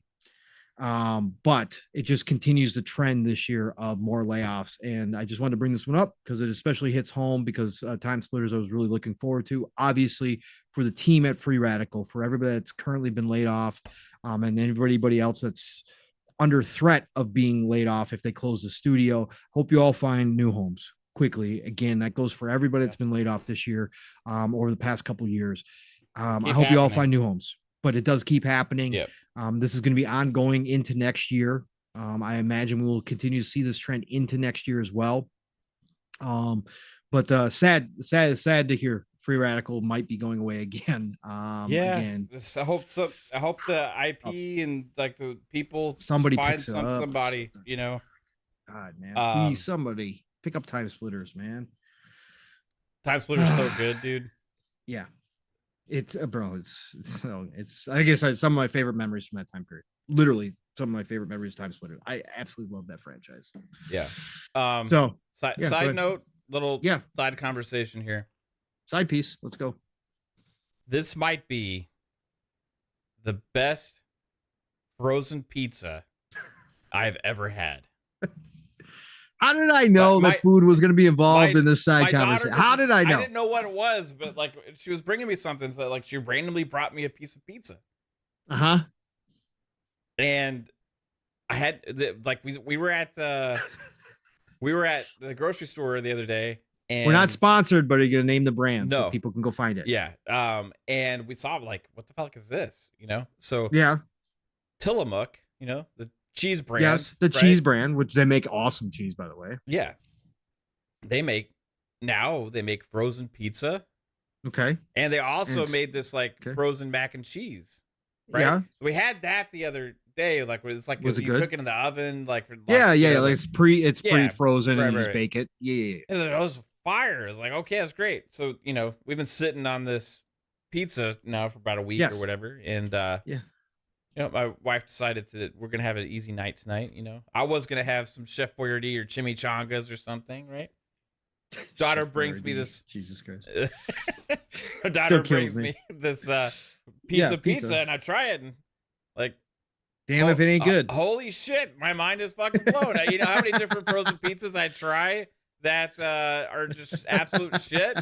You know, like. I always go back to the Red Barons and the Tombstones because they they got it going on, right? DiGiorno's pretty good too, you know, but this is pretty fucking good. Beer Baron wants to know is it stuffed crust? Beer Baron wants to know if it's stuffed crust. Like, no, just regular. Is it thin or is it regular? That's like regular. Yeah, I mean it doesn't look like anything special. But Fuzzy, it's TiMMEH. If you know the cheese brand, Mav is informing us that they now make macaroni and cheese and also frozen pizza. And yes, Kaitlin, you are right. If there's one thing Mav is more passionate about than talking video games, it's food. He is over the top dramatic with his food. He is. This is some fucking fire frozen pizza, man. It really is. You sound like me when I used to smoke some of the Mary Jane back in the day. Everything was the greatest ever. No, I forget which one we got the other day. We got one like a couple weeks ago, and we had it was just like straight ass. Food is porn, Serve says. Shout out to you. Shout out to you, sir. Crazy. Well, I will look for it when we're in the mood for a frozen pizza. I will look for it. TiMMEH, man, who would have thought? It's so good. Well, obviously, cheese is one of the main ingredients. What's the sauce? What's the sauce like? The crust is good. The sauce is fire, dude. The sauce is like the best part. Well, that's what I'm at. Is there like is because I'm a sauce dude, so and I know, Mav, sometimes you don't go with this. I like a lot of sauce. How's like layer regular? Sauce? It's like a medium amount of sauce. It's not like a medium. Okay. Yeah, it's not like overly saucy, or it's not like a lot of sauce. And what kind did you purchase? What kind of pizza? Is it sausage or pepperoni? Or just cheese? Yeah, straight pepperoni. Yeah. Okay, so pepperoni and cheese. Is it a mixed cheese or is it just straight white mozzarella? Because TiMMEH makes all types of cheese. I was just curious if it was a mixed. I can't tell if the orange is grease or if it's Or if it's a mix. I think there's a mixture of cheese here. Yeah. Maybe Kate can educate us, but this is what it looks like. Oh God. Okay. It looks good. It is. I mean, the way she baked it too looks good, because that's how I like to bake my wife likes hers a little bit more raw as far as the cheese goes, whereas I like it browned. I like it browned as much as possible throughout. That's it. Has whole milk mozzarella, yellow cheddar, and Monterey Jack. Kate says. Oh, so it is a mix. Yeah. Nice. I like mixed cheese too. Okay. Mm-hmm. All right. I'll have to look and see if we got them up here. Where did you guys get it at? Target? Yes. I think so. Okay. I think it was Target. Yeah. Okay. All right. Cool. All right. Cool. Perfect. And that has been your food break, everybody. And get the mac and cheese too. Okay. All right. That's going on the list. Okay. So there you go, everybody. There's been our food segment. Sorry. For the show. No, it's hilarious. When you said side thing, I knew this was what was coming. I didn't even see the screen. I didn't even know you had anything in your mouth or anything. Pause. But I just knew what was happening. Yes, Lore Master, we have another pizza review show. That is correct. Yes, we are having a food show. But that slice did look fantastic. Kaitlin, by the way. Fucking great, bro. Perfect. Like this is my new go-to. All right. Well, I gotta go shopping tomorrow, so I'll be on the lookout. I'm curious if somebody tries a one that has more meat on it, like what that's like. Yeah, I usually get the like supreme or like the combination. You know. Like, yeah, I like sausage. Like the 3 meat or the 3 meats with the ham. Yeah, bacon. Yeah, it's good stuff. All right, everybody. We do have some conversation to be had if Mav could get done with his pizza. All right, Mav. Yeah, I know you're almost done. Doesn't take you long. All right, let's get into some Modern Warfare 3. It is launch day for Modern Warfare 3. If you haven't playing, again, for anybody who's heard the campaign is awful, please go try it yourself. I see a lot more people admitting that the campaign is nowhere as near as awful as what people were trying to make it out to be. Certainly, definitely was not a 4 in any way, shape, or form at all. And people that are saying it's terrible, again, that's your opinion. That's your prerogative. But I got to tell you, it's a good campaign. It's not one of the best of all time for Call of Duty campaigns, but is it enjoyable? Yes, it's enjoyable. Is it broken in any way, shape, or form? Absolutely not. Does it still look great? Yes, it does. But before Mav and I went live, we had some news, of course, coming out of the one and only Jason Schreier. He's been a busy man lately. He was being interviewed today live on TV as well, talking about the Grand Theft Auto news. So shout out to Jason. But he broke the news tonight that he has spoken to his sources within Sledgehammer and has confirmed, Mav. There's a bunch of it here. Mm-hmm. But Bloomberg reports that Call of Duty Modern Warfare 3 was developed in just 16 months. Some staff at Sledgehammer Games say the title was initially pitched to them as an expansion, but it quickly changed into a full premium title. Other staff say it was left up in the air as to whether or not it was ever going to be an expansion or full release. Now, I know for a fact, Mav, that we talked about it. Activision themselves had come out and said that they were going to skip a year of Call of Duty and that they were going to release an expansion. Right. They said that the public themselves. That was reported on. I know it because we talked about it. Yeah, that was originally from Schreier and right. Henderson and those guys back then about the plan for the next 3 CODs, that this was supposed to be an expansion year. Correct. And on top of this, we got Aaron Halen, who is the studio head at Sledgehammer Games, came up with a statement, quote, "We are incredibly proud of Modern Warfare 3, both the full game experience at launch and the upcoming year of content we have planned for the community. On behalf of an extremely talented team across Sledgehammer Games and our partner studios with whom we've collaborated on development, this has been a labor of love to lead the first ever back-to-back sequel in Call of Duty. We cannot wait to see our community reaction to all the entire game has to offer across campaign, multiplayer, and zombies. From the start of development, we have all been laser focused on creating the next groundbreaking Call of Duty game. Long before we wrapped up our previous game, we had heard loud and clear from our fans about the desire to stay and play together for longer with the same series. And that's what we've delivered. The first true sequel in franchise history. It's also why we added features like Carry Forward for the first time to honor the investment our players have made in the Modern Warfare series. We're proud to be the team that led the way on Modern Warfare 3. We have worked hard to deliver on this vision, which has been years in the making. Anything said to the contrary is simply not true. This is our game, and we cannot wait to play it online with you.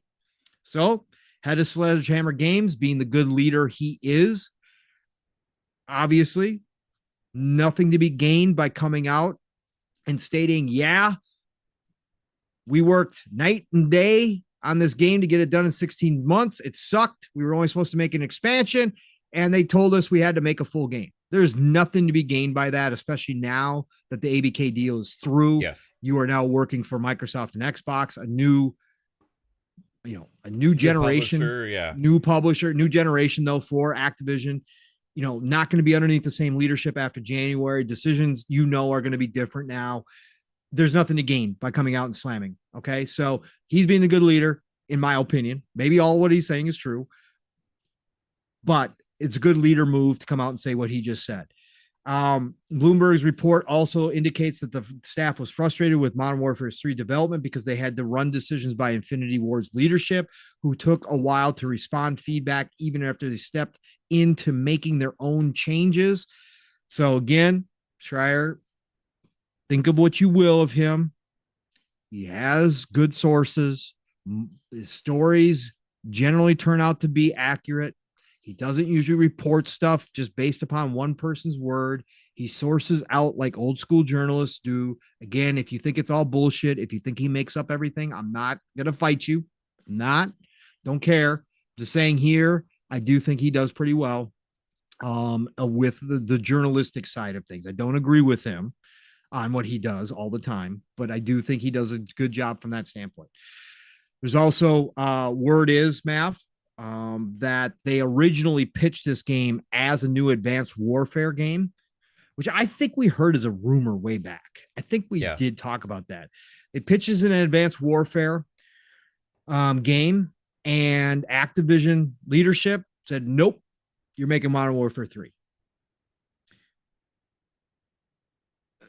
There is also word from Schreier's article that they did legit, there was probably crunch involved here, what they consider crunch. Working nights, weekends to get this game done in 16 months. Well, we've talked about this for a long time, man. We've always felt that this was DLC or an expansion from the beginning, that again, they turned it into a full game to get out from underneath the Sony contract, that last game out the door that they were due to provide Sony. I think all of that's kind of played out, and whether we ever hear confirmation on that or not, I think it's got to be pretty close to the truth of what happened here. What are your thoughts on this news, ma'am, about what it took to get Modern Warfare 3 out the door? Does that kind of lend a little bit more credence to what we've been hearing from people who have played the campaign? Even myself, again, there are things that I've said could be done better. There's a couple missions in there that I do think could be better that I've played so far that were kind of felt like they were just kind of slapped in there as an add-in just to try to make the campaign a little bit longer. They could have been done differently. I think if this team had more time, that would have made them more interesting than they were. But again, overall, I'm having a great time with the campaign. What do you think about this information, and what do you think this says going forward for Call of Duty? Like, is this the last time we kind of hear this kind of stuff happening with underneath Xbox? Probably something like this. Yes. Yeah, I would say so. This is a pure Activision type move, right? Yep. That being said, like, it's kind of what we had expected. Once that rumor originally shifted from being a expansion to a full-fledged title, we talked about it right then and there. Like, okay, they're just gonna mash this thing together, right? Like, but I gotta say this, right? And I haven't played the campaign yet, and I did play the beta for the multiplayer. So, but I'm just basing my thoughts based on the overall reaction now from the community. I am one that usually is not a fan of Sledgehammer.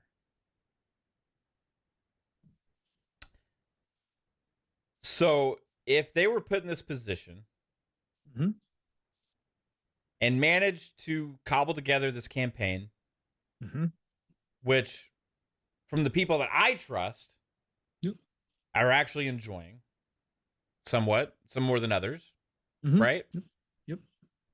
Managed to put out what Call of Duty fans, the hardcore, is saying is the best multiplayer since Black Ops 3. Shout out to Charlie Intel on X. If anybody doesn't know, Charlie Intel's a big Call of Duty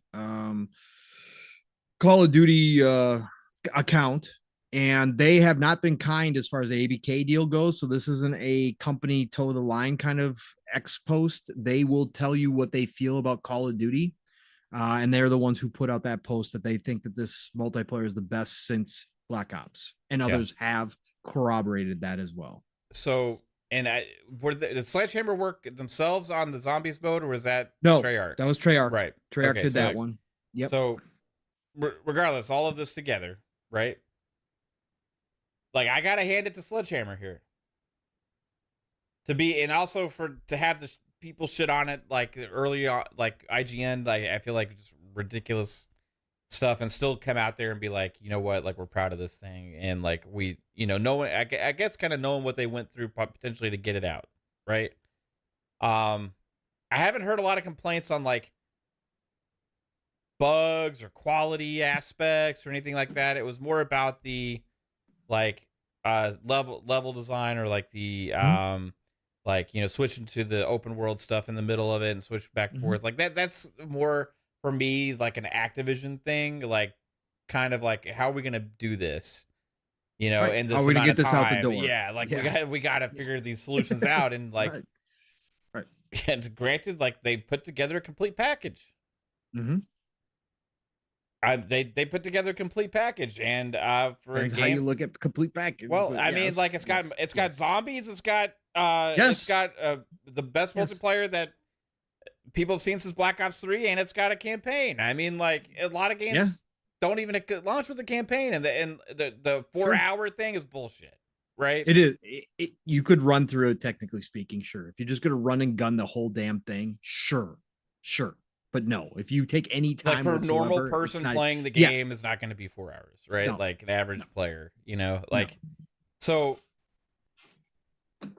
I'm impressed with Sledgehammer and being able to do what they did. I haven't been a fan of their past Call of Duties personally, but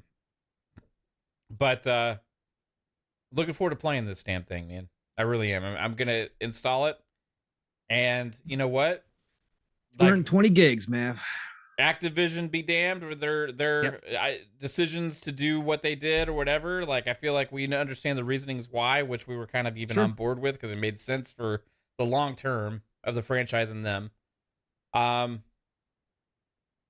Quality is still going to be there, I feel like, and I'm going to be happy playing it. And kudos to them for not making a huge mess of the whole thing. Like, this could have been a disaster.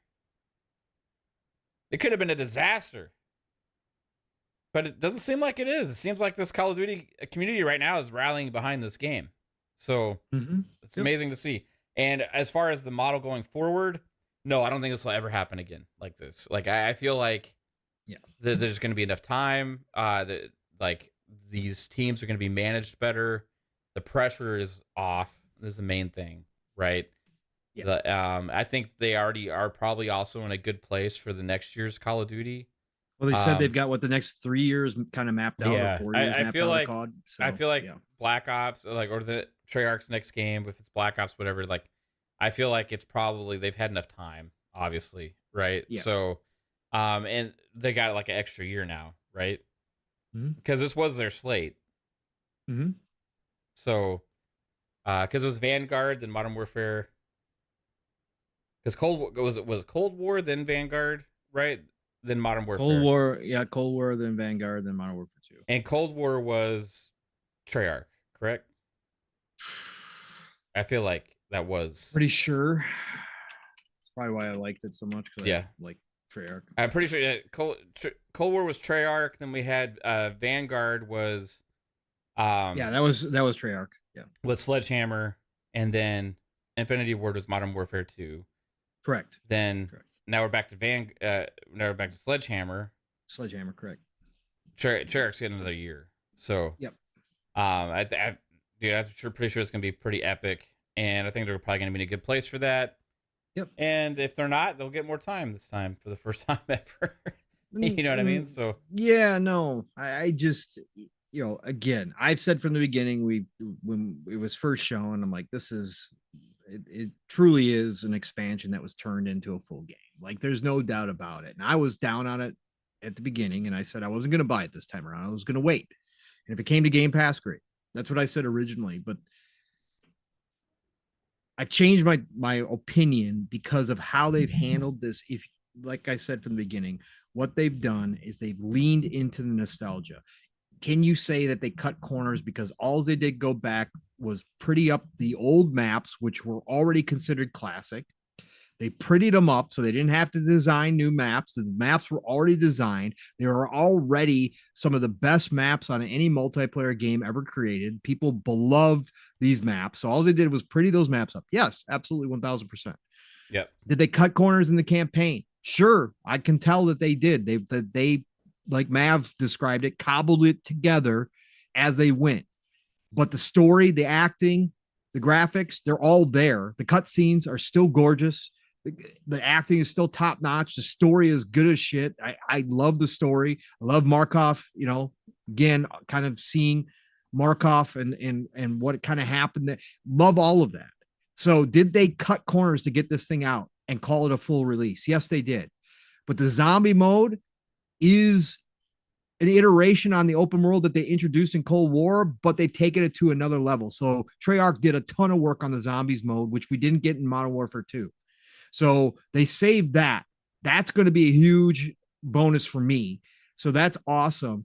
And again, if you're going to do it this way, lean into the nostalgia, make it the best damn possible, give the community everything that they've been asking for, like slide canceling and all that kind of stuff, traversal, speed it up a little bit. They did all that. Everything the community was asking for that was pissed off about, they threw it into this game. And obviously right now, out the gate, day one, so far, it's working because people are extremely happy with this Call of Duty.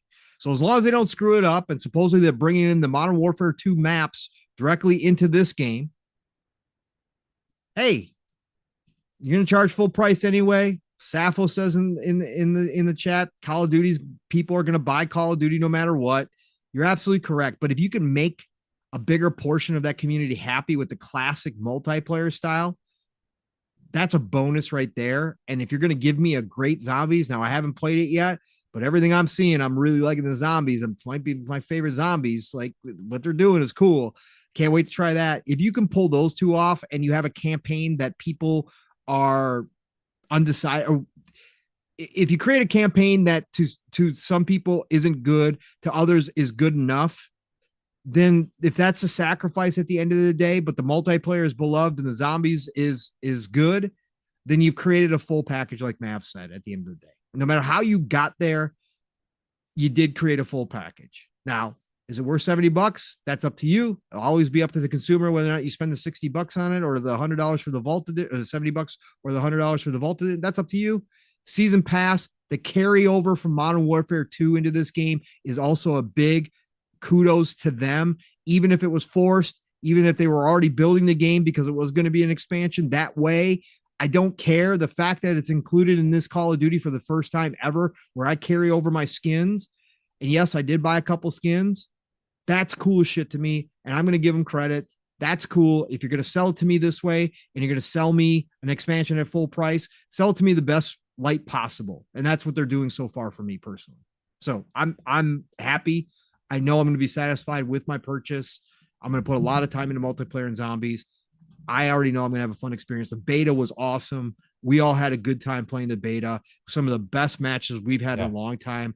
A lot of us thought Modern Warfare 2 felt really good too, but this one was different, especially with the nostalgic maps and that kind of stuff. Once Mav started remembering them, it was awesome. we were having a blast, and it was cool. And Steele was laughing and, cracking jokes about how, of course it's awesome. Map already was awesome 15 years ago. Of course, it's still going to be awesome now. They didn't do anything. But again, that's okay. Sell it to me. They brought back all the old sound effects. This is less egregious than that one Black Ops game when there was nothing but multiplayer and zombies. Like, I mean, and there were also a bunch of rehash maps then too. Yep. You know, like there wasn't as much. I know there was some complaints back then about it, but like I see even more about this one, which is actually less egregious, really, in my opinion. But it's what it is. I agree, man. But some just interesting tidbits that came out today. And again, it all lines up with everything we talked about and how we, kind of thought this all went down. So I personally would lean on the side of believing the reporting versus, Aaron coming out from Sledgehammer Games and saying what he said. I would personally lean into that and probably more be of the mindset that Schreier's correct and his sources are correct, that it kind of was chaotic and at times frustrating for the team. I would not doubt that due to the change, but at the end of the day, they might have made a multiplayer that made more people happy. So we'll see. Like Lore said, of course, Lore's on his skill-based matchmaking kick in the chat. So he said, take it a week. Skill-based matchmaking will kick in and people will be unhappy again. So we'll see. Yeah. I don't know, Mav. Anything else? Matt Booty, real quick. Let's get. Let's get some booty. We can't have a show. We had food already, so we might as well get some booty now. Yep. All right. Booty had a interesting interview. Classic Booty again. Classic. Like him, hate him, it doesn't matter. It's classic Booty. He's the same in every interview. Super nice guy. I enjoy listening to him because his history is incredible. And actually, this podcast, and let me give credit where credit's due. It's called the Fourth Curtain Podcast. It's hosted by two veterans of the industry, Alex Serapian, who was the founder of Bungie.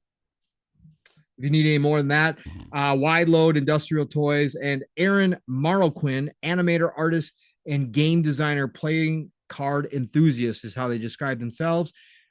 They have a lot of interesting interviews. They just had Brian Fargo on the prior one. So if you guys want some interesting industry talk by industry veterans that don't always use layman terminology, they actually do kind of speak like as if they're talking to people in the industry. That's the podcast is kind of for people like that. Go listen to these people. You get a lot of good history, a lot of good, interesting conversations going on. So they had an interview with Booty this week. They brought Booty onto their podcast and talked about his whole history, like how he got into the games industry, which was fascinating, man. Did you listen to that whole part, or did you just skip to where he's talking about it's stuff? like an audio stuff, man. It's like it's like in the theater and like he was an engineer, right? That was his mind. He went to Purdue in Indiana, started in engineering, right? And audio, right? And musical theory. Yeah, and then got switched over by his professors because he was burnt out on engineering. And he was kind of like threw his hands up in the air and said, I don't want to do engineering anymore. So his professors all got together and suggested that he go into theater, right? And music theory. Yeah. And that's what he wound up in. So he's got all these degrees. And then it so happened that he was looking at the Chicago Tribune paper back in the day. There was a wanted ad for Midway in which they needed somebody who understood engineering and music and that kind of stuff and audio. Yeah. And it was like, he never thought he'd find a job with all that. It was like the perfect job. And he's got a whole story, fascinating story, how he got into Midway. And then they went through his whole rise within Midway. He had some cool side stories about, because they were working on a lot of pinball machines. That's when Midway was huge into pinball machines. And they were doing cutting edge things. They were coming up with new processes to come up with ways to have audio in pinball. Like he worked on the Star Trek The Next Generation, shout out to Lore Master Jasper, pinball machine, and how they included real audio from the actors. That stuff wasn't normal back then. Patrick Stewart was the Patrick Stewart was great too. How when he was first working on Star Trek 2, he was trying some new things and he had done this programming and it wound up being awful. Like the programming for the audio was screwed up and the COO, he thought he was going to get fired. And the COO actually showed up to his office and it's one of the turning points in his career. He said something he'll never forget. And he said that he thought to himself, this is it. They're firing me. COO opens the door and says, hey, heard you screwed up things pretty good. He said, but he goes, I know that wouldn't have happened unless you're working on something pretty cool. So get back to it and fix it. And that was like a big time. I paraphrased all that, but that was a big turning point for Booty. And he said he'll never forget that. So just really, really cool backstory stuff. And then just a nice 10-minute, 15-minute conversation, kind of the current stuff. So go ahead, Matt. What did you want to take from Booty's interview that you really picked up on? His whole early career was really cool to hear.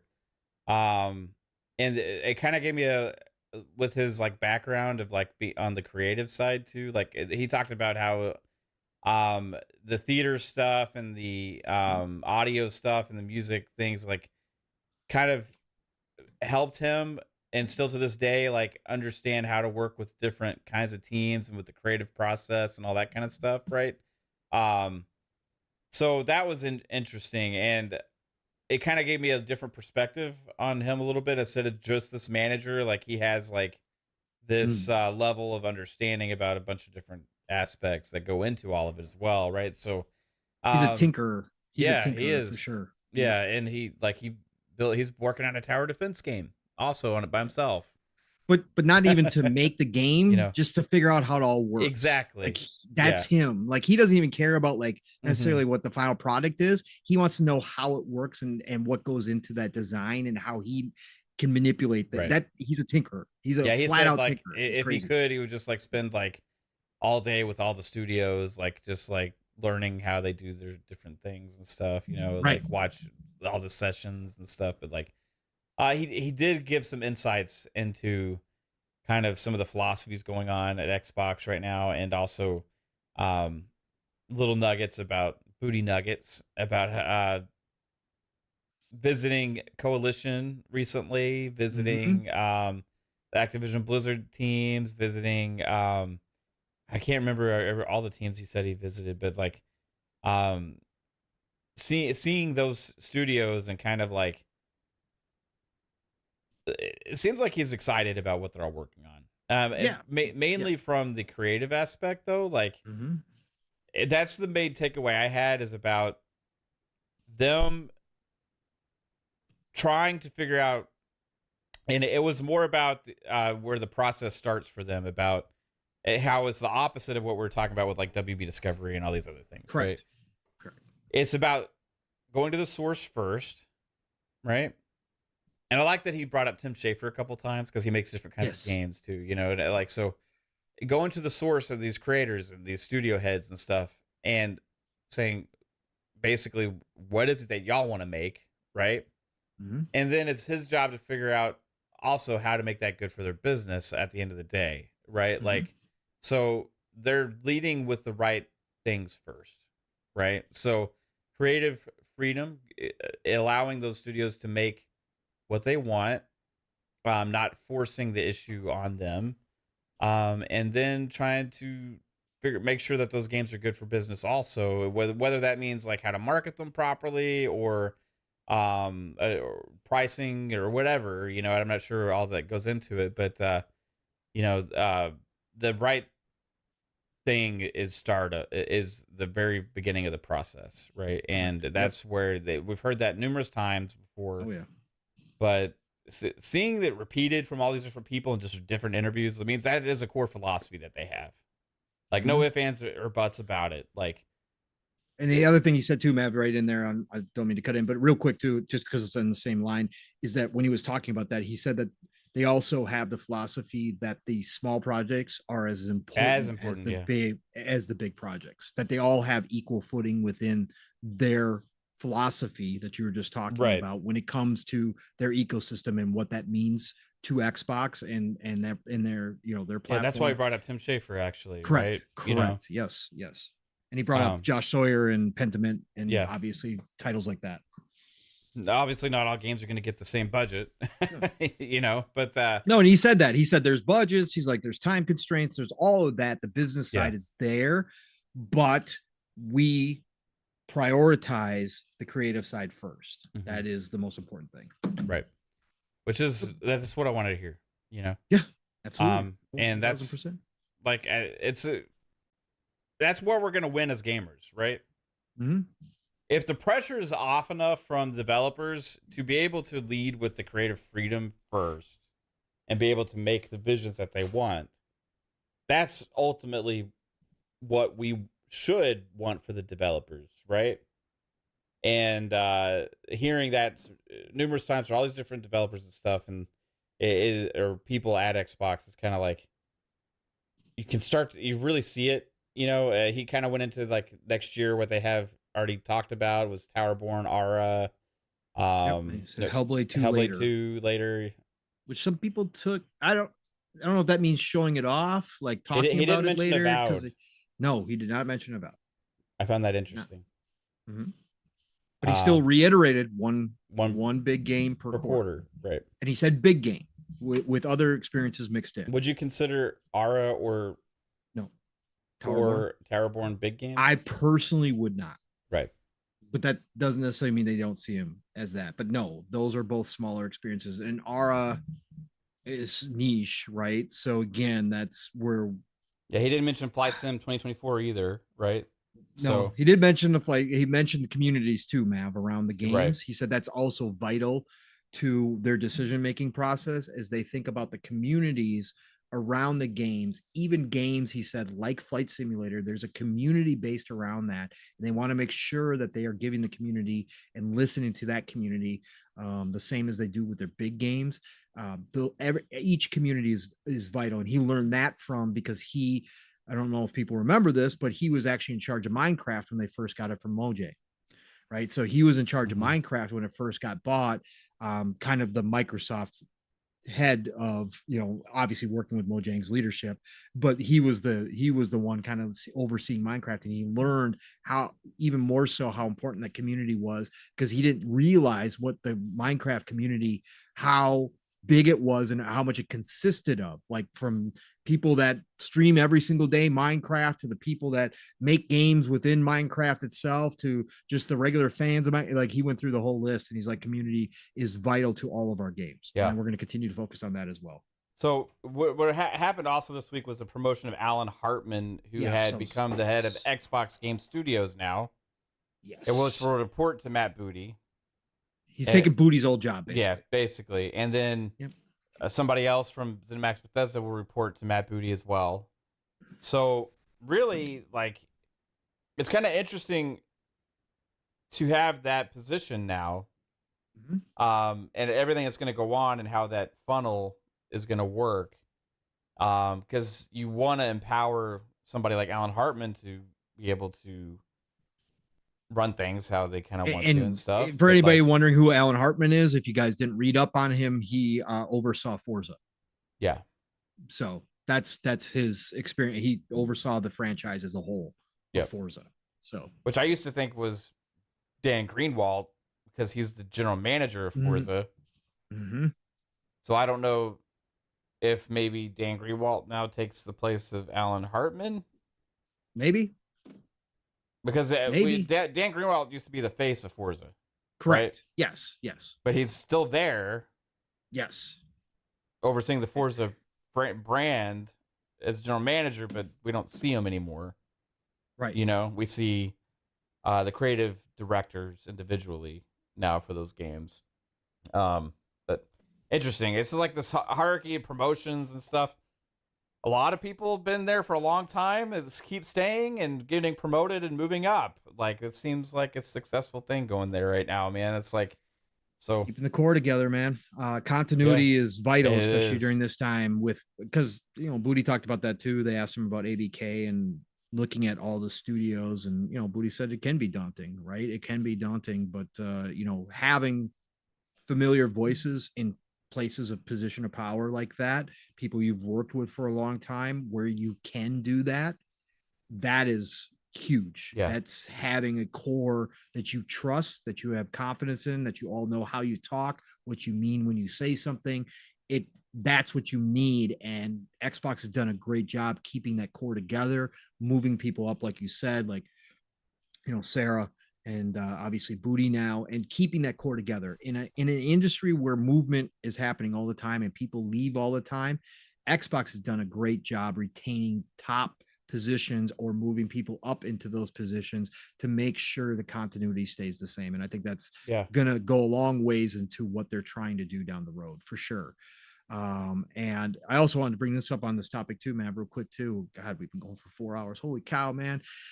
We crushed it. A lot of people question about Ybarra. Ybarra also had an interview this week with Jason Schreier, and it was free. Actually, Bloomberg didn't put a paywall over it, so that was cool. Yeah. Great interview, actually. Really, really well done. I thought Schreier did a nice job kind of summarizing. Didn't have Microsoft bashing. Yeah, exactly. Didn't have any of that shit in there whatsoever. Was really optimistic from Ybarra's words about where it was going, what was going to happen with Blizzard. I thought it was a good article. But Ybarra had a quote in there, Mav.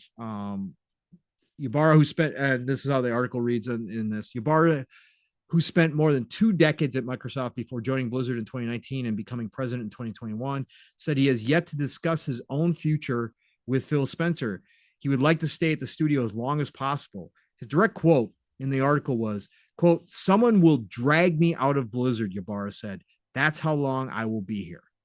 So anybody who was wondering, and again, could this just be BS? Could it be just for the quote? Sure.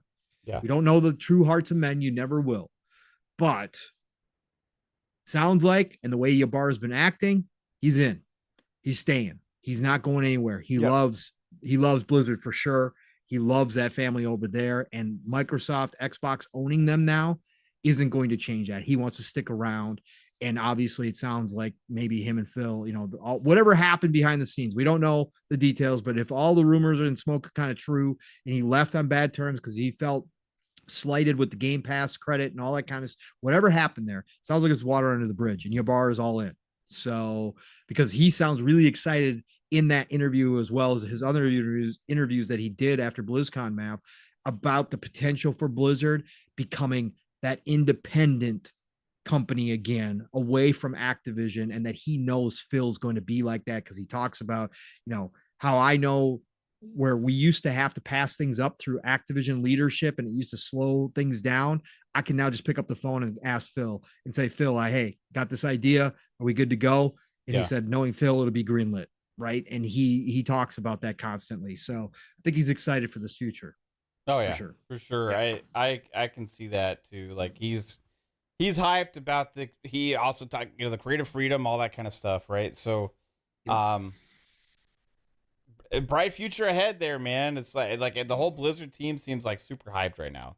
Oh God, man. They seem like they're rejuvenated. You know what I mean? It's like they all just came back from vacation or woke up from a bad dream and realized it was just a bad dream, man. Exactly, dude. I mean, like the same kind of things we're talking about, like the pressure on like Sledgehammer or all these kind of things. Like this is all from that structure of this machine that they had created at Activision that was pretty much doing everything they had to do to maintain and stuff what they had, and at the stake for the investors and for Bobby Kotick's wallet and all these things to just like keep it, people be damned, right? Correct. And that's kind of gone out the wayside now, man. It's like different level here when you're working under a couple $1 trillion company that's fully invested into the business that you're in, right? It's not like a fringe. There's tech companies, there's fringe things all the time. You have that pressure, right? Yep. I'm not just gonna say like, hey, there's no pressure. You know what I mean? Especially like, can you imagine the original Xbox team, how much pressure they were on? I mean, God, but like this shoestring budgets. Getting denied any requests. The Xbox brand and everything that they have like accumulated and done now, like Xbox is a monster within Microsoft, right? Mm-hmm. You're a part of that. You're part of a monster now. Like, and you have support not just of Microsoft, but like all the other devs that are releasing products and doing different things are taking pressure off of you to have to be the ones to deliver, right? Like, you're on mute, Pong. Whatever. It always happens. No, I was going to say, it's just different now. And I think that anybody who knows anything knows that that's the case. Again, is it all going to be rainbows, sunshine, and unicorns? No, there's probably going to be some rough spots in there. We're probably going to have some layoffs from this ABK acquisition. There's going to be times where, some things might not go as smoothly as possible. Again, you're importing 17,000 employees. Okay. It's not always going to be pretty, but at the end of the day, I think that especially the leadership and some of the dev teams definitely know this is a new chance, and a fresh start. And like you said, Mav, hands off. Again, Xbox has proven themselves. People try to continue to push that narrative. Oh, Xbox is going to screw up all these teams. They're going to meddle in it. Well, now there's enough acquisitions underneath the belt, enough evidence to say that that is not the case, that Phil was 100% being truthful when he said, no, we're just here to remove as many barriers from the creative process as possible for our teams, period. That's it. That's all we're here to do. Yes, there's budgets. Yes, there's time things. But at the end of the day, we're not going to dictate what these teams do. That's up to the creatives. We trust our creative teams to go make the games that they want to make, and our fans to enjoy those games. That's what we want, period. And I think that that's showing through time and time again. And everybody now, again, this is a fresh start for ABK, a brand new day. So 100%, cool, man. Absolutely. I love this comment from Spartan 661. Yeah. This is just for future reference, Mav and Pong. Yep. The speculation is real. You guys are speaking it to life, and it is not wrong. Hey, shout out to you, Spartan. Yeah, appreciate that. Go back and listen to our older shows and look at. We got a lot of good speculation in there that turned out to be pretty true. So we missed on some, but a lot of it has come around. March didn't happen. Starfield. No, we went out on a limb. Yep, we did. But we weren't wrong that it could have. No, we weren't. We know now. We now know, and that they didn't need 6 months of marketing. That's right, and they didn't need 6 months. Yes. Yeah. No, we've had a lot of good conversations where we've stretched ourselves out and looked into the crystal ball, and the crystal ball hasn't been as cloudy as some people would have liked you to believe if they were listening to us. So so everybody's so damn negative about so many different things, man, all the time. And like I have my rants on specific things, but ultimately the industry's in still a good place, even with all these layoffs. And it sucks for the people that are getting laid off at all these different companies, but like look at the games we're getting to play and the experiences we have to look forward to, and the investments that are being made still from these big companies and stuff. It's just like, it's good to be a gamer, man. It is. It's definitely good. There's a lot to get. There's a lot that's going to be happening. A lot of changes that are going to be coming. Again, good and bad. But man, right now, content wise, game wise, which is what we do. Say it again. It's the golden age. Yeah. And this is one of the greatest years, if not the greatest year of gaming of all time. Again, I'm going to walk out of this year normally having played probably 5, 6, maybe more games that I've not even picked up to put in my library yet, which is crazy. Normal years, I will find time and try to graze those. Not this year. So, man, and it's next year's lining up, man. I keep, every time I hear a new game's getting pushed to 2024 or new games getting ready to launch, I'm like, oh my God, next year's going to be just as big, man. As bad, dude. Yeah. Oh my God, it's going to be crazy next year. It's going to be crazy. And even if there wasn't a damn game that launched next year, I have so many games to play from this year that I could I'd be fine. Yeah, 100%. I'd be fine. I'd be more than fine. That's not even including like Final Fantasy 14 coming to Xbox next year. Holy Jesus Christ. God help me.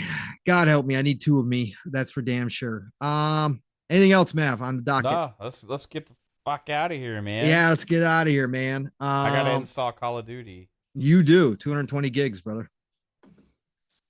All right, everybody. What a night. Great show. Thank you all for joining us. Again, I say it every week, but seriously, the community that we have, that we built here, which is just as important to us as what Booty was talking about in his interview, is to Xbox community that we built around the Fun Speculation Network and Living Split Screen and the Shop podcast. Again, we're all extended family throughout all of this, no matter what, is really special. And you guys come in here with just great conversations about what we're talking about. And even you guys have some sidebar conversations that are even more interesting than what me and Mav or whoever's on the show are talking about too. Guys are incredible. And you guys get in on our jokes, and our inside jokes, our family jokes have become community jokes now. And it's just a fantastic time to come here on any of these shows and do it. But love you all for being here tonight, Thursday on PM in the PM. What episode is this? Episode 94. We're coming up on the century mark there, Mavo. Just incredible show. So thank you all for joining us. Nothing but love and respect to each one of you. And Mav, tomorrow night is Xbox Ultimate. And what else are you gonna be doing? You gonna be streaming some Call of Duty this weekend? What do you think? I think so. Yeah. All right. Sounds like a good plan. Play Call of Duty, stream it. Let's do it. I think we'll probably be playing together some time this weekend. Yes. Yes, we will. For sure. But oh yeah, other than that. It's like, okay. All right. Tomorrow, Xbox Ultimate is tomorrow night at 10 p.m. Eastern time. So we'll have that. We'll have some fun talking. I'll be able to have played some COD before then, so we'll get to kind of talk about that. Hopefully we have a good news Friday with some, cool news. Sometimes we get good news on Fridays in the gaming world.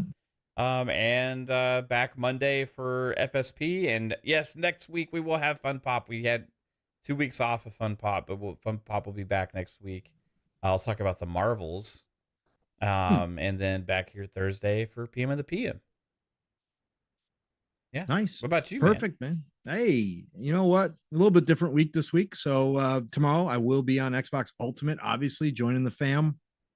Get some new perspectives on some of the topics we had here tonight as well. But love joining the fam. I know we're going to laugh a ton tomorrow night because we always do on that show. So join us tomorrow night, Xbox Ultimate, right back here, 10 p.m. Eastern, 9 o'clock Central Time, as Mav stated. We'll probably be talking some Modern Warfare 3 because I'm going to get some playtime in tonight for sure. And then, of course, normally Saturday mornings. But this week, you guys get to sleep in. Don't need to set those alarms because Steel Rain is going to go touch some grass. Actually, he's going to touch some pavement because the man's got a motorcycle event.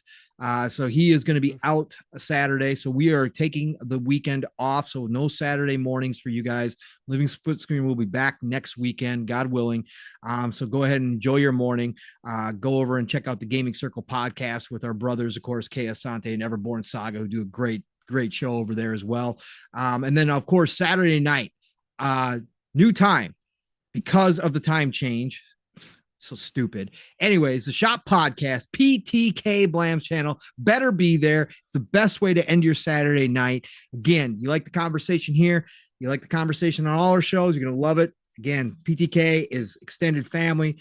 It's Blam, it's Fuzzy, it's me, and we usually have guests. I don't think PTK has announced the guests yet this week, but we'll have a great show Saturday night for you. It has changed because of the time change here in the United States. So it's 8 p.m. Eastern, 7 o'clock Central Time, Saturday night, the Shop Podcast. Join us for a couple of hours. I know you'll enjoy yourself. PTK has a great chat as well. And then, of course, next week it starts all over again. The man who was in here earlier, the man who does it 5 days a week, the man who loves what he does, comes with as much passion as any of us do for this industry, who supports so many people in this community. Double Barrel Gaming is the channel. Mr. Boomstick is the man. All good things green every Tuesday. Xbox Factor Podcast, 12 p.m. Eastern, 11 o'clock Central Time. And, of course, Thursday night, I'll be back here with my brother from another, Mav, for another episode of PM in the PM. It will be episode 95 next week. Who knows what we're going to be talking about next week, man? News just flows. We're in holiday season. Games are dropping. I'm sure we'll have a lot of thoughts about Modern Warfare 3 by then. But join us next Thursday night right here for another episode. Again, it's the golden age of gaming, people. So please have a fantastic Friday. Have a great start to your weekend. Get out there, play what you love what you play. And I'm going to talk to you all real soon. Mav, get us out of here, brother. Have a good one, everybody. Peace out. Good night.